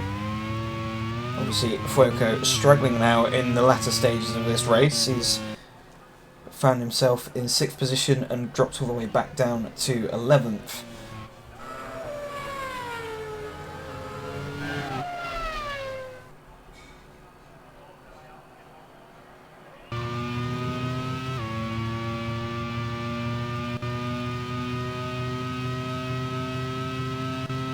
So on board with Lundgaard.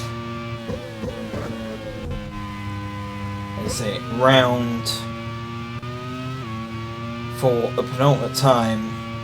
The Parabolica down the start-finish straight.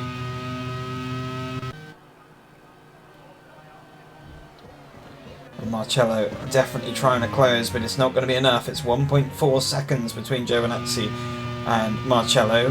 Marcello's going to be hoping for a mistake from Giovinazzi. as Nazar goes down the inside for 9th position.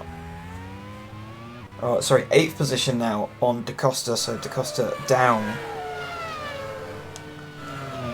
But can Da Costa fight back? He's still in the slipstream, so they come down to the Della Rosa chicane.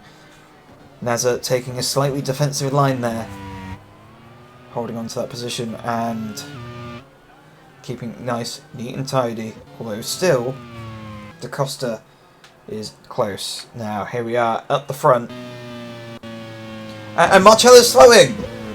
Raffaele Marcello with a loose wheel on the final lap has to retire from 3rd position. That promotes Magnussen into 3rd, but in the meantime here's Christian Lundgaard, rounds the final corner, and he's going to cross the line to make it a 1-2 or a double here in Monza, the first team to do it in the Cup, and he'll find his teammate on the podium as well, with Giovinazzi finishing 2nd on home soil.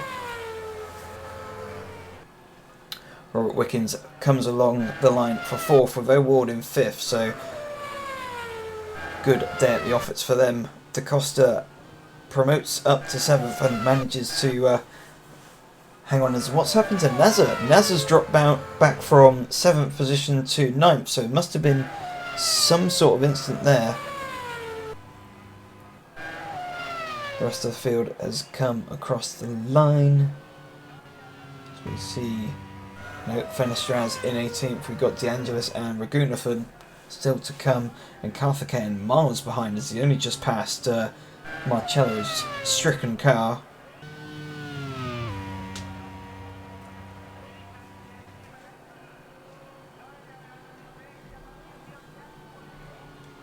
Across comes Raghunathan, and here's Karthikeyan miles behind. As I said, the team deciding to go for a high downforce setup on a low downforce circuit. Never going to end well. So, confirmation there, Christian Lundgaard takes the win ahead of Antonio Giovinazzi and Kevin Magnussen in 3rd. Robert Wickens in 4th, with Pato O'Ward in 5th and Sebastian Buemi in 6th. Antonio Felix da Costa came through into 7th position, with Felix Rosenqvist in 8th and Felipe Nasser in 9th, and Antonio Fuoco rounding out the top 10. Will Power comes 11th, with Felipe Albuquerque in 12th and Sheldon van der Linde in 13th. Going through into the bottom end of the field, it's Rafael Villagomez in 14th and Jamie Whincup taking the final point there in 15th, ahead of Arthur Leclerc and Stefan Rakelmi. Sasha Fenestraz in 18th, De Angelis in 19th, and Raghunathan and Karthikeyan 20th and 21st. And on to the retirements. Marcello still classified, obviously only a lap off the finish. Verone in 23rd, Ericsson in 24th, van der Linde with the accident, and also Camera with the disqualification. And after what was a very hectic finish to the Division 2 race, it is back over to Chris. Denmark have done it. The double has happened. Congratulations again to Perry Brown. What a fantastic set of races they've had for them, and a good amount of money going their way as well. And again, another good result for Italy, for Giovinazzi coming in 2nd place. Good money there. Some commiserations to some teams for sure, but a lot of good action. But we can now see what that does for the standings. Due to some good results today, Pato O'Ward keeps his lead at 107 points, 14 clear of now Kevin Magnussen in 2nd place, with Felix Rosenqvist in 3rd, 91 points, 16 behind Pato O'Ward. Sebastian Buemi, another big hitter, now 81 points, 26 behind Pato O'Ward. Arthur Leclerc in 5th place, also on 81 points. Will Power on 79, Robert Wickens on 73. Philip Albuquerque in 70, with his compatriot Antonio Felix da Costa on 68 points behind him. Antonio Giovinazzi now creeping up the table to 65 points. Christian Lundgaard also out in 63. Jamie Whincup in 12th place with 62 points, and then Felipe Manaza with 61.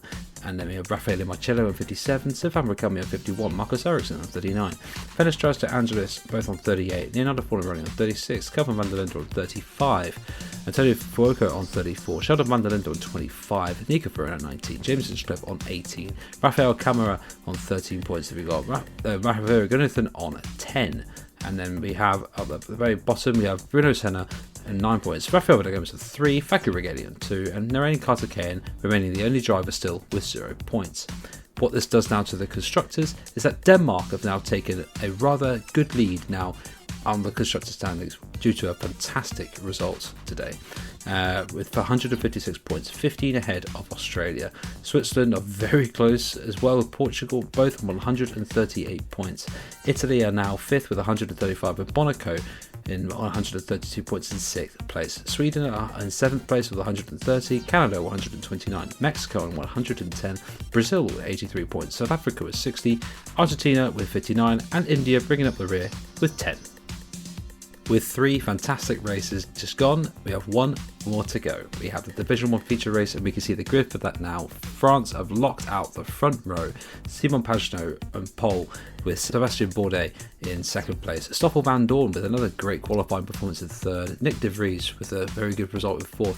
Joseph Newgarden in 5th, much needed qualifying position. Hopefully he can overturn that with some good points. Angel Otto in 6th, René Rast in 7th, Shane Gusbach in 8th, Daniel Yogadeo in 9th, Paul de Resta in 10th, Sandy Stuvik with 11th, Vivon Franz in 12th, Naoki Yamamoto 13th with his compatriot Kiyomiya Kobayashi in 14th, Philip Hansen in 15th, Dries Van Tor 16th, Alex Palou 17th. Then we have Scott Dixon with company for him, not very good qualifying for him in 18th, Max Hart in 19th, Nathan Italy went to Navarro in 20th, Jack Hick in 21st, and then Alex Dunn in 22nd, James Collard 23rd, Ugo Chukwu in 24th, and then both the Wales cars of Elfyn Evans and Ella Lloyd at the back in 25th and 26th. Now for the final race of the day, it is back to Ryan. Take it from here, mate.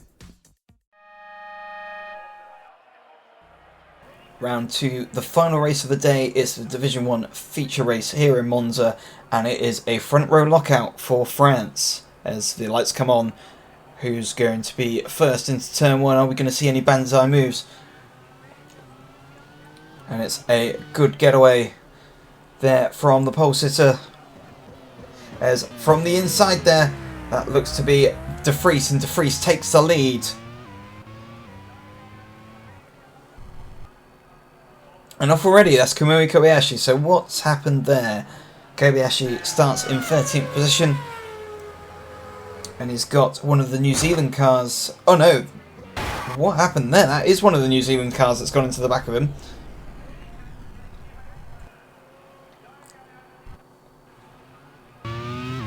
So you see it from another angle, this is off board, and that's looks to be Dixon, and it just seems as though Kobayashi has gone to try and make a move, but Dixon came steaming in, and it was very much a situation of 3 into 1, don't quite go, but obviously not very heads up driving potentially from Kobayashi, but then at the same time you probably wouldn't expect to see a car steaming in as quick as that.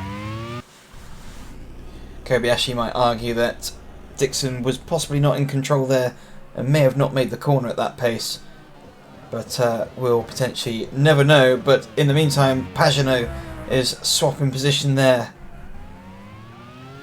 and it's a disqualification there from Dixon. So Pagenaud, but in the meantime, yeah, Pagenaud takes 2nd position away from Bourdais and is going to go off up the road.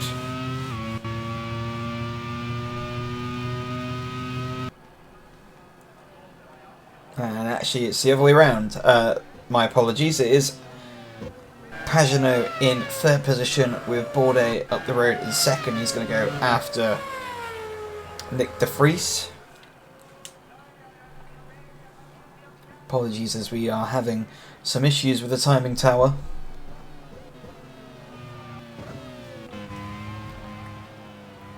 Joseph Newgarden there going side by side.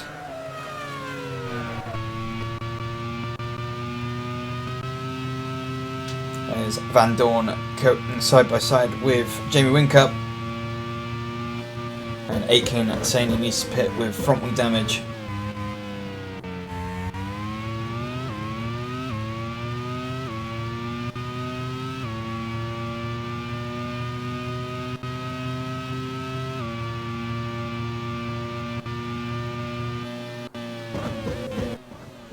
But still, Van Dorn pressuring, and we've got the timing tower back. Brilliant. So Van Gisbergen 4th position, and it is Lotterer who's up into 7th position now, with Paul de Resta all over the back of him, and also Robin Freins in 9th position. Meanwhile, further on ahead, you've got Van Dorn trying to find another way through on Van Gisbergen, but still unable to get through. But further back, Freins going through on both of them. He's trying to go through. He's gone through on the pair of them. So Freins through from 9th up into 7th, a double overtake into Ascari chicane and takes that position. Van Dorn has gone through on Van Gisbergen according to the timing tower. Lotter is going to try and go back up the inside of Freins, but Freins is not going to allow that. And it's a slipstream all the way down the start-finish straight, and that's put Freins under pressure there. So Lotter trying around the outside. Looks like de Resta's now got the pace now to take the pair of them, and he's going to do so into the Retafilio. So great driving there from the pair of them. Big old scrap for P7. Here's Pagenaud though, with Van Gisbergen still under pressure and still hanging on to that 4th position ahead of Stoffel Van Dorn.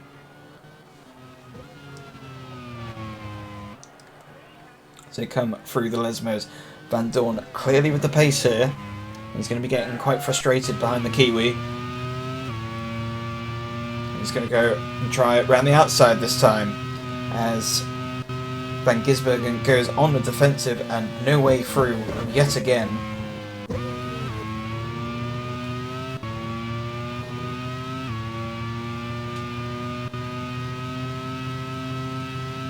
And Van Dorn going for a move up the inside. He tried it this time last lap.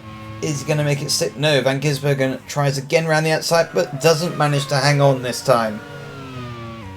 But Van Gisbergen's definitely got the drive out of the final corner. He's in the slipstream. He's going to try around the outside of Van Dorn. And unless he's got the pace advantage, I can't see him getting through, but he does so. There's Collado having to pit with an electrical issue there, so not going well for the English driver, and not particularly going well for Van Dorn at the moment, as he's pretty much got through on Van Gisbergen twice, but Van Gisbergen's responded both times and really wants this 4th position, but Van Dorn feels he's probably got the pace to be further up ahead.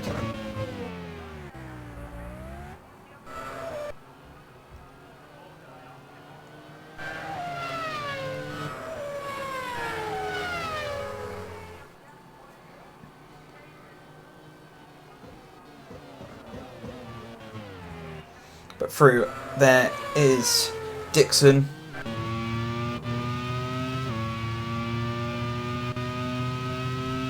And Van Dorn's actually through again on Van Gisbergen. So I missed that there. Van Gisbergen down, and Newgarden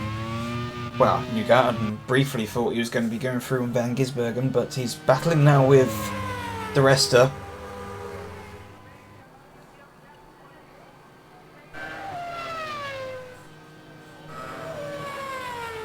There's Max Hart, and he needs to pit as well. He's got a brake issue, and through goes de Resta into 6th position on Newgarden.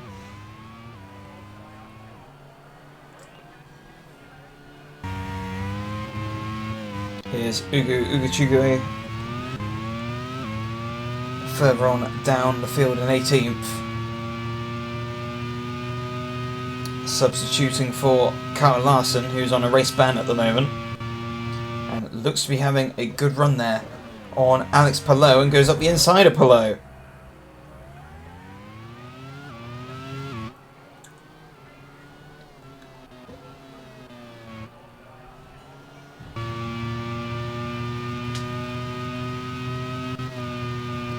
Here is Van Dorn now defending. Actually, no, I think this is Van Thor. So Dries Van Thor in 10th position, defending from Dixon, who has got that disqualification over his head, although I feel there may be some form of comeback over that through the stewards. But at the same time, Van Voort goes through on Sandy Stuvik. So up into 9th there for Stuvik. And at the meantime, also Dixon trying to go through on Stuvik as well. So Team Thailand not quite having, or particularly Stuvik, not quite having the level of pace that we're used to seeing from the Thai driver.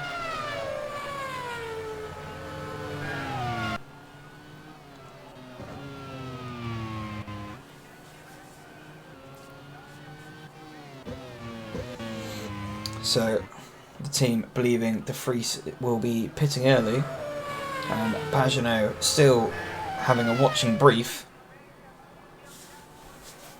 With Bourdais 1.6 seconds behind De Vries.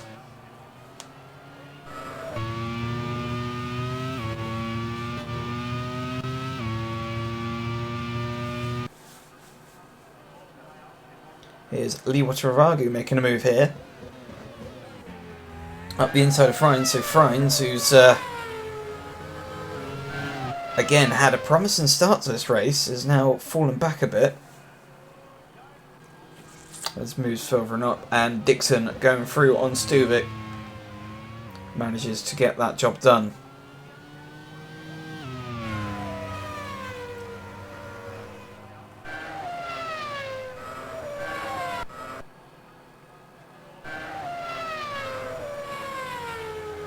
Here they are, and it's 3 abreast coming down the start-finish straight. It's Freins from Stuvik. Stuvik goes down the inside here. Rast, our sprint race winner, in 14th position with Yamamoto in as well.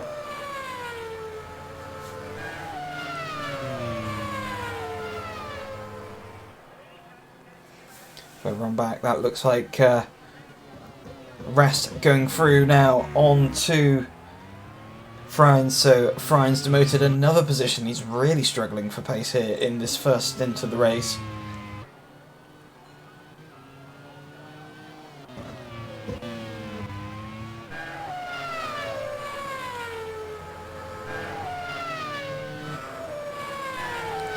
Rast up into 13th position, but it looks like Freins is going to have another go up the inside into the Rettifilo, and the Ascari bend, and so Freins back on through into 13th, and Yamamoto was having a little bit of a sniff as well around Rast. They all smell blood in this gaggle here, as Yamamoto now under pressure there. Now, who's that going through? Younger Daya trying to find a way through on Yamamoto, but not managing to do so. You also got Palou squabbling away there with Ugo Chugwe.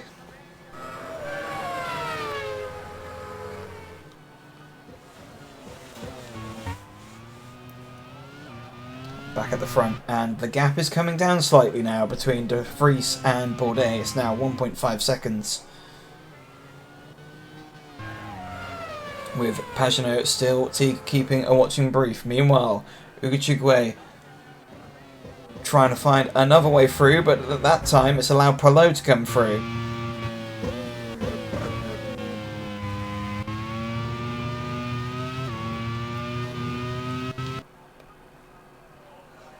So still out at the front. You can see the lead 3 cars line astern, and there's a big gap there in the background for Stoffel Van Dorn, and Van Dorn probably frustrated at the moment, thinking that he could be with this lead 3, but it took far too long for him to get through on Van Gisbergen.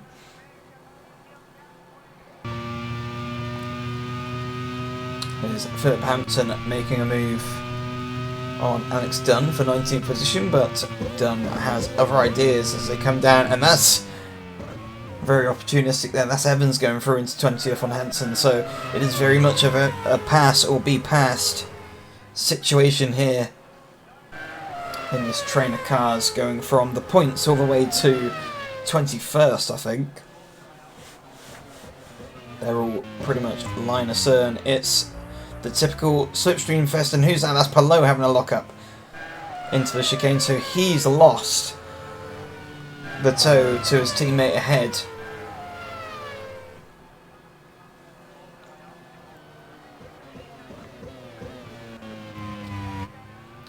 And the team saying, think of the championship as Dunn goes off at the Della Roggia.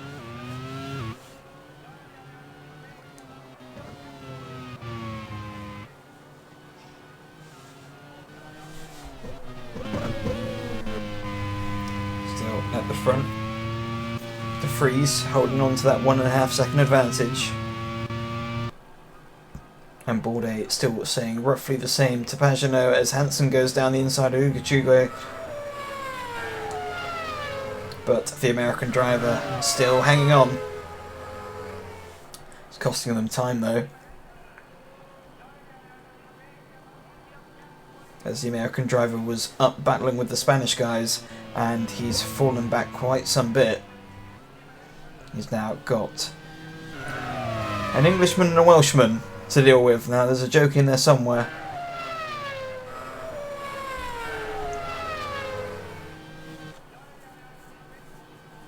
But here is Ugochukwu, and Evans is going to go down the pair of them. So Evans takes 2 positions into turn 1.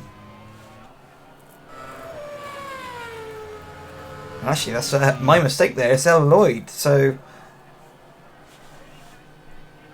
Evans already up into 18th position. Smoke appearing there, and that's Evans with a lockup.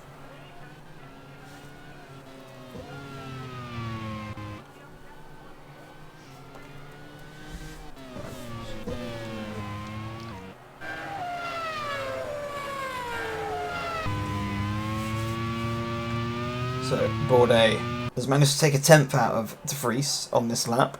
Here's Dixon challenging Van Thor for 9th position, and takes that position. But with the slow exit out the corner, actually he's coming into pit lane, and it looks like Van Thor's following in as well. So the first pit stops here on the end of lap 10.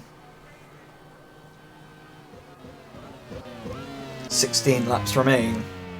There's plenty of drivers pitting. They're going to go for a longer second stint. So the team believing De Vries is going to pit first. Now, from what we saw in the feature race, and actually we can see just up ahead, the feature race told us for Division 2 that pitting early from the front is not a good idea, because you're going to come out in amongst the squabbling battles behind and actually lose time. So essentially the overcut is the way to go. The gap still coming down again, it's 1.3 seconds. The team telling De Vries to box, and is that really a good idea? Yes, he'll be on the fresher tyres, but is he going to find himself in traffic? Well, we'll find out in approximately 20 to 30 seconds time. So that promotes Bourdais, Pagenaud and Van Dorn into the top 3 now. Here's a look up the inside for Juncker on René Rast, but Rast holds on to the position. And none of them dive for the pit lane, but Juncker is now under pressure now from teammate Alex Palou. As out of the pit lane comes, well, I think that must be De Vries, and it is De Vries. So De Vries comes out in the traffic in this battle, and that is exactly where he does not want to be.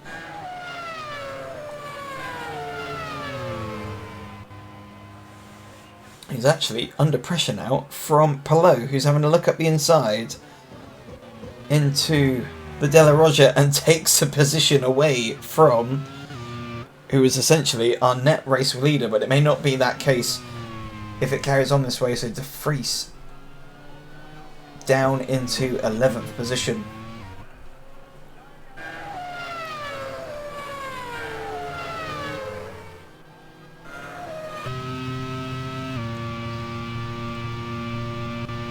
Bourdais being told to box now. Now, is that extra lap just going to bring him out ahead of the Spanish drivers? I'm not too sure, but we will find that some of the other drivers in the field will also pit as well. So Bourdais pits from the lead. As De Vries manages to get through on Palou. Now, where does Bourdais filter out in comparison to De Vries? We're coming down the start-finish straight now with De Vries. Where is Bourdais? There is Bourdais! So they run side by side and he swipes across in front of De Vries, but De Vries is going to retake the lead. Or essentially the net race lead.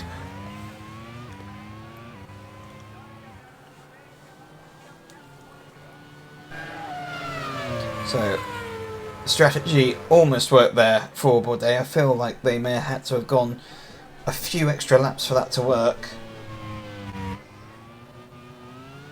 So now time for a rethink. Pagenaud is about to box now. Pagenaud was a few seconds off of Bourdais. But where is he going to filter out in comparison with these two?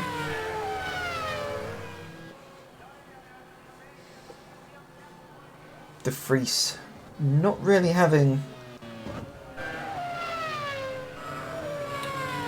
the pace of younger Dare, it seems. He's not really challenged or made any form of issue for younger Dare ahead.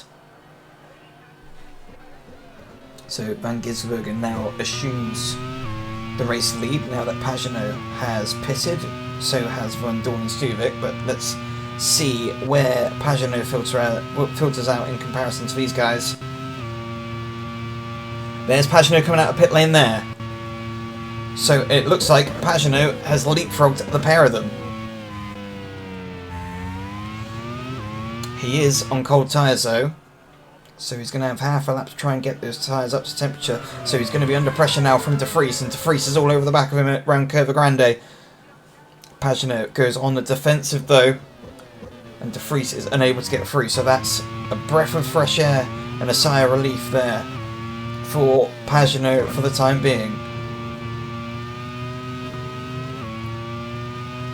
And the person you've probably got to feel the most sorry for now is Bourdais, who had worked hard to close the gap to De Vries, as De Vries tries to go around the outside of Pagenaud as they come down to the chicane, and that's not going to work this time round.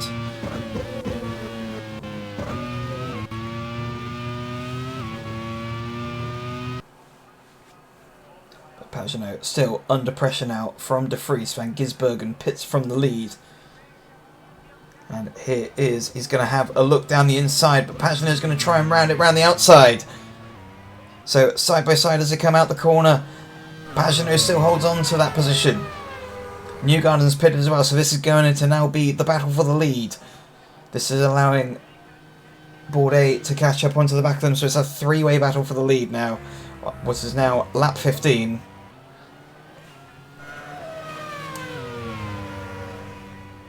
Stuvik with a little bit of an issue there.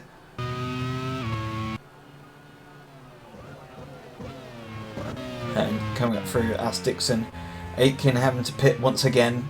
Obviously having an issue earlier, but having to pit for tyres now. But Pagenaud up the front, that's what we really want to be looking at. As Dixon essentially isn't in this race with that disqualification. But we're viewing Dries Thor in 8th position, who's having a good race here for Belgium. Obviously Van Dorn up in 4th position as well.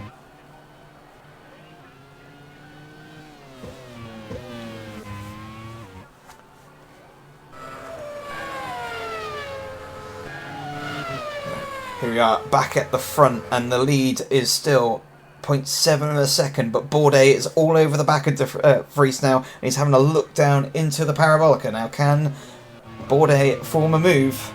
They're side by side again, and De Vries is not going to let the Frenchman through. But can Bourdais do anything in the slipstream as he comes down the start finish straight to click off yet another lap?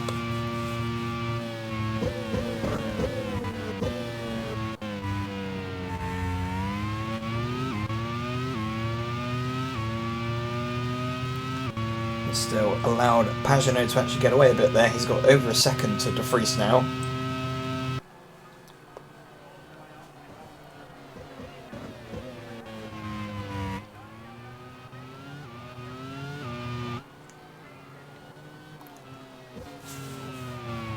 So through the Lesmos, and all the while Pagenaud taking a 10th here and a 10th there. Bourdais back in the slipstream of De Vries. He's lining him up. Is he going to go for a move now into the chicane? He's trying to go side by side. He's going to be late on the brakes. He's not late enough though. De Vries hangs on once again. Bourdais is closing. He's going to try and go round the inside again, but has he got far enough up the inside? That's job done there for Bourdais. And he's wrong foot De Vries, so De Vries is not going to be close enough to have a move into turn 1, so now Bourdais can go off and set about his teammate Pagenaud. What is the gap as you're coming across the line? It's 3.1 seconds. So a very comfortable advantage there for Pagenaud. But I get the feeling De Vries is not done yet with Bourdais. As we look further and back, this is Philip Hansen up the inside.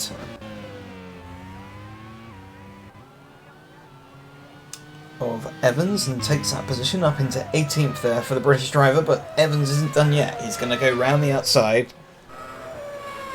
And this isn't even a scrap for the points. But they're still scrapping as if they're going for the race win pretty much. Pagenaud out front. Comfortable for the time being, but it all depends on the pace of Bourdais behind.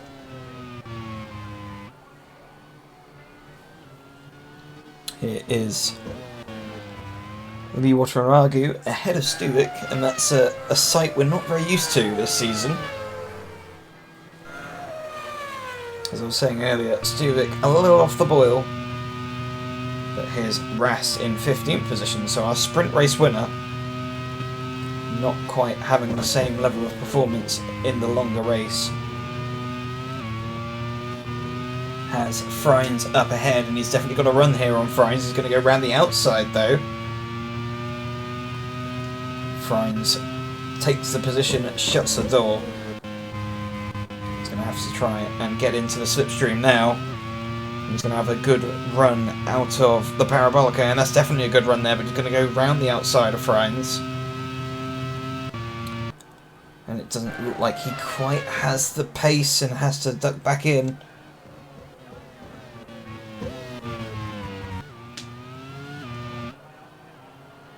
Meanwhile, here's De Vries, and De Vries has really dropped off from the back of Bourdais, and this is bringing Van Dorn into play here for 4th position. And who's that slowing? That's... well, we were looking at Freins going slow, but there's Ella Lloyd going off at turn 1. So Ella Lloyd goes off. She's managed to keep it going though. Although, if she stays too long, she does risk stalling the car, but she's back on the tarmac. She's going to have to spin turn it.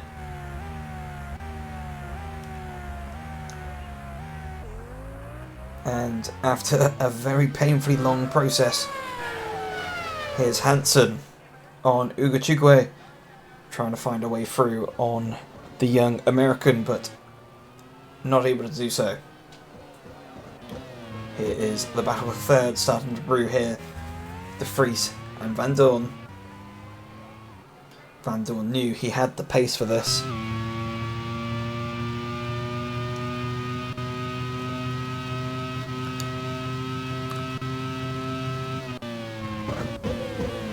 The team reiterating what we already can see. He's definitely closing in on the Dutch driver for 3rd position.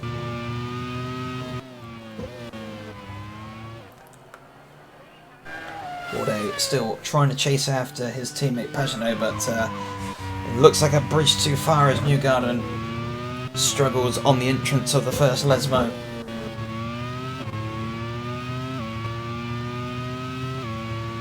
In close chase of Andre Lotterer in 8th position.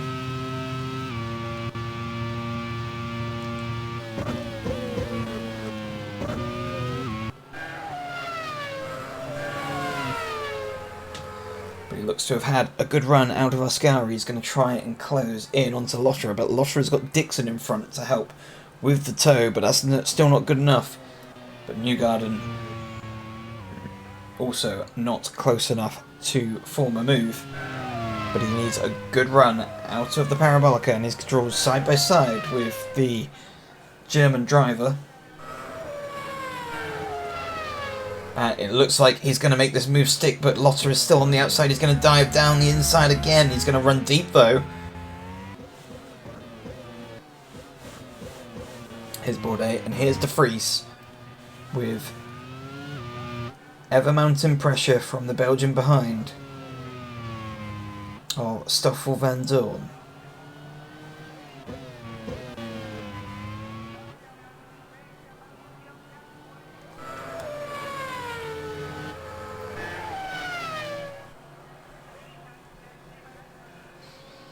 De Vries, who led this race, took the lead into turn 1 on the first lap, but a poor choice in strategy caused him to find himself stuck behind traffic and found his way behind Pagenaud. Eventually Bourdais came through, and now he's going to have Van Dorn come through sometime soon.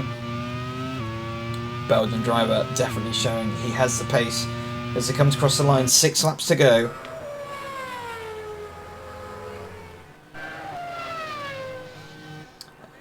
Just about holds on this time and survives ahead of Van Dorn, but for how much longer can he take this pressure?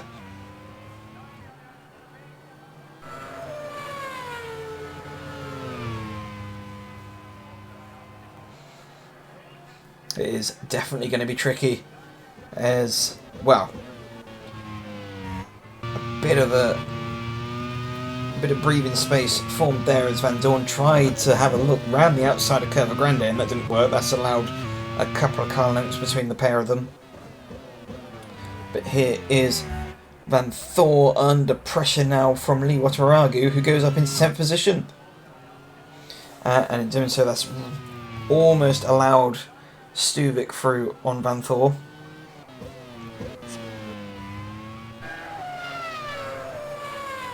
But now it's Van Thor in the slipstream of Stuvik and Lee Watanabe. So Van Thor defending from Stuvik. Stuvik having a look down the inside, but not close enough to mount a challenge.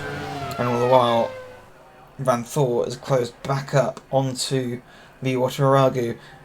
He's lining up a pass, but at the same time, Stuvik's lining up a pass on Van Thor. So Van Thor goes through onto Lee Wataragu. Lee Wataragu stays round the outside, holds on to the position, but at the same time, it's allowed Stuvik round the outside of the pair of them. They're nearly 3 abreast coming down the start-finish straight. Van Thor now looking to take the 2 positions back, and he dives down the inside.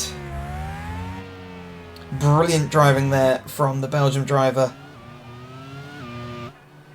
So it looks as though De Vries still hanging on there to that 3rd position. Van Dorn has actually dropped again another couple car lengths. It seems as though the Dutch driver is digging in deep to hold on to this final podium position. Also looks like no changes up ahead between Pagenaud and Bourdais, still staying the same, but as I say that, Pagenaud's slowing!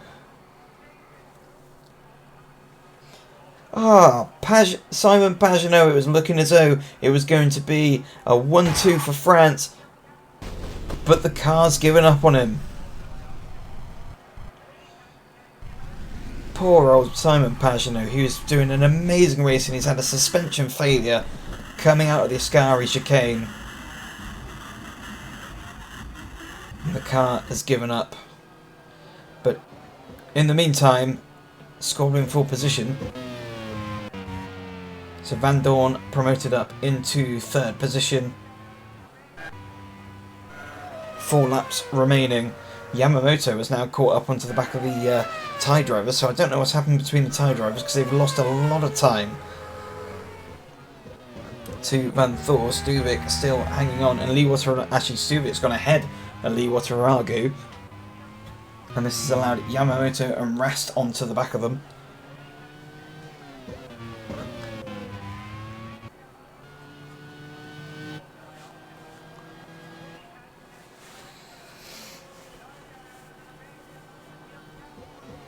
And the team telling him it was a suspensions failure, but I'd be telling him to stay off the curbs, because that seemed to be the issue there, and the reason why Pagenaud is no longer leading this Grand Prix.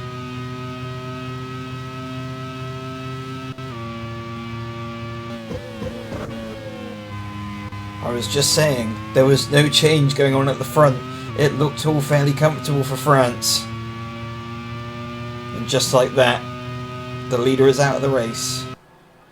There's still laps left to go. There's still more time for drama.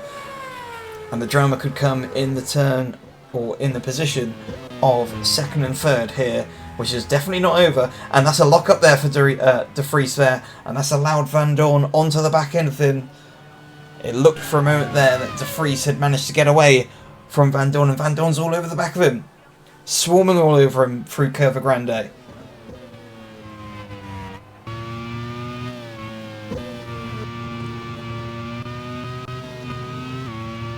But here is Bourdais leading 3.9 seconds. He's just got to coast the car home in these last couple of laps.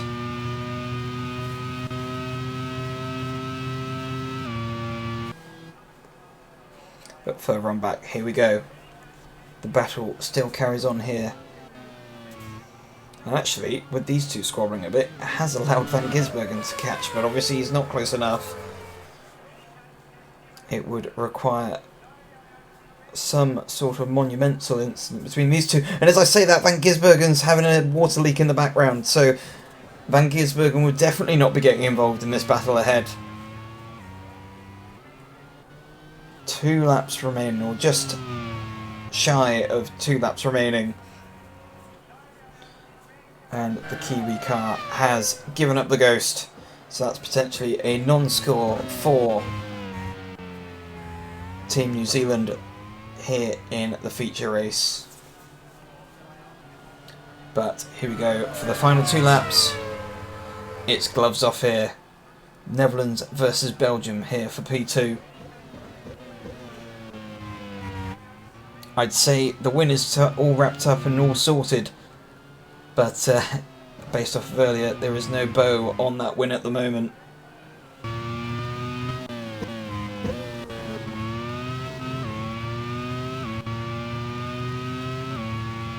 go down what is not quite a straight, there is a kink in between, but down into the chicane one more time, and Van Dorn still not quite close enough. Confirmation there, water leak for Van Gisbergen, but here is Van Dorn. He's closing, but he's still not going to be close enough. But he's going to duck out and have a look down the inside. Actually, that's a good old lunge down the inside into the parabolica, but De Vries hangs on as they come across the line to start the final lap of the race.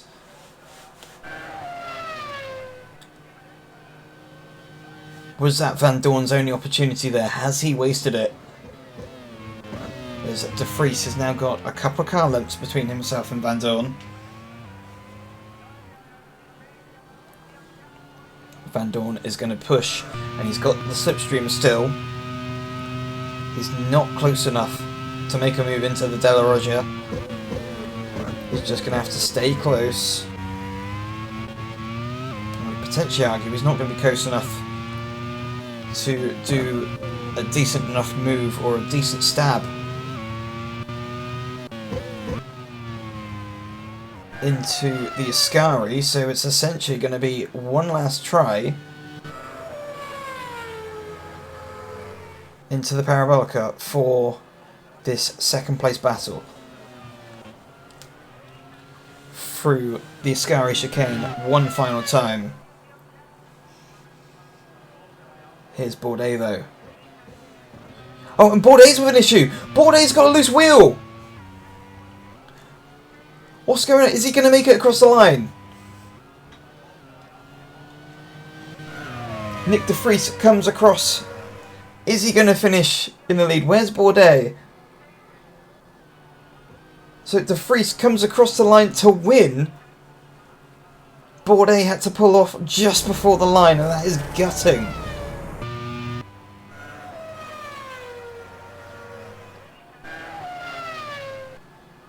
Well, I said it was almost wrapped up, but the bow wasn't quite put on it yet. And the wrapping paper had all fallen apart.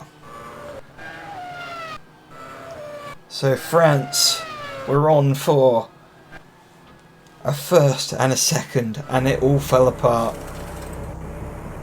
Bourdais is still in pit lane. He's not going to score a single point here. Hart comes across the line to be the final car. Dixon also retired. Here is Collado. Ella Lloyd also to come through in 21st position. Bourdais still in the pit lane, so I'm not quite sure what's going on there.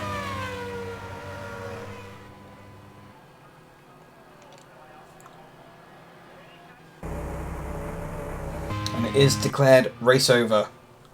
So Nick de Vries comes over in what we didn't expect to happen. First place, Stoffel van Dorn in second, and Paul de Resta for Scotland in third, Joseph Newgarden in fourth, with Andre Lotter in fifth, Dries van Thor in sixth, Sandy Stuvik in seventh, with Yamamoto in eighth, Lee Watanabe in ninth, and Rennie Rast rounding out the top 10. Robin Freins in 11th, with Palou 12th, and Juncker in 13th. And going further on down the order, Elvin Evans finishes in 14th, with Philip Hansen taking the final point there in 15th. Ugachuk missing out in 16th, with Dunn in 17th.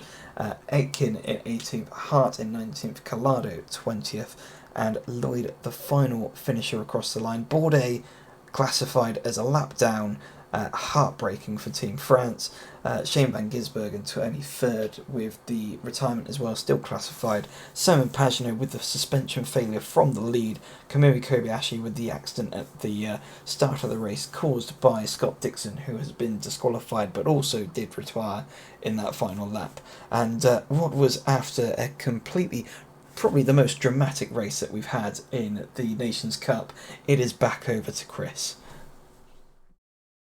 I think I have to agree with Ryan there. It has to be one of the most craziest and maddest endings to a race I have seen in Nations Cup or any of the Retro Racing Managers League races.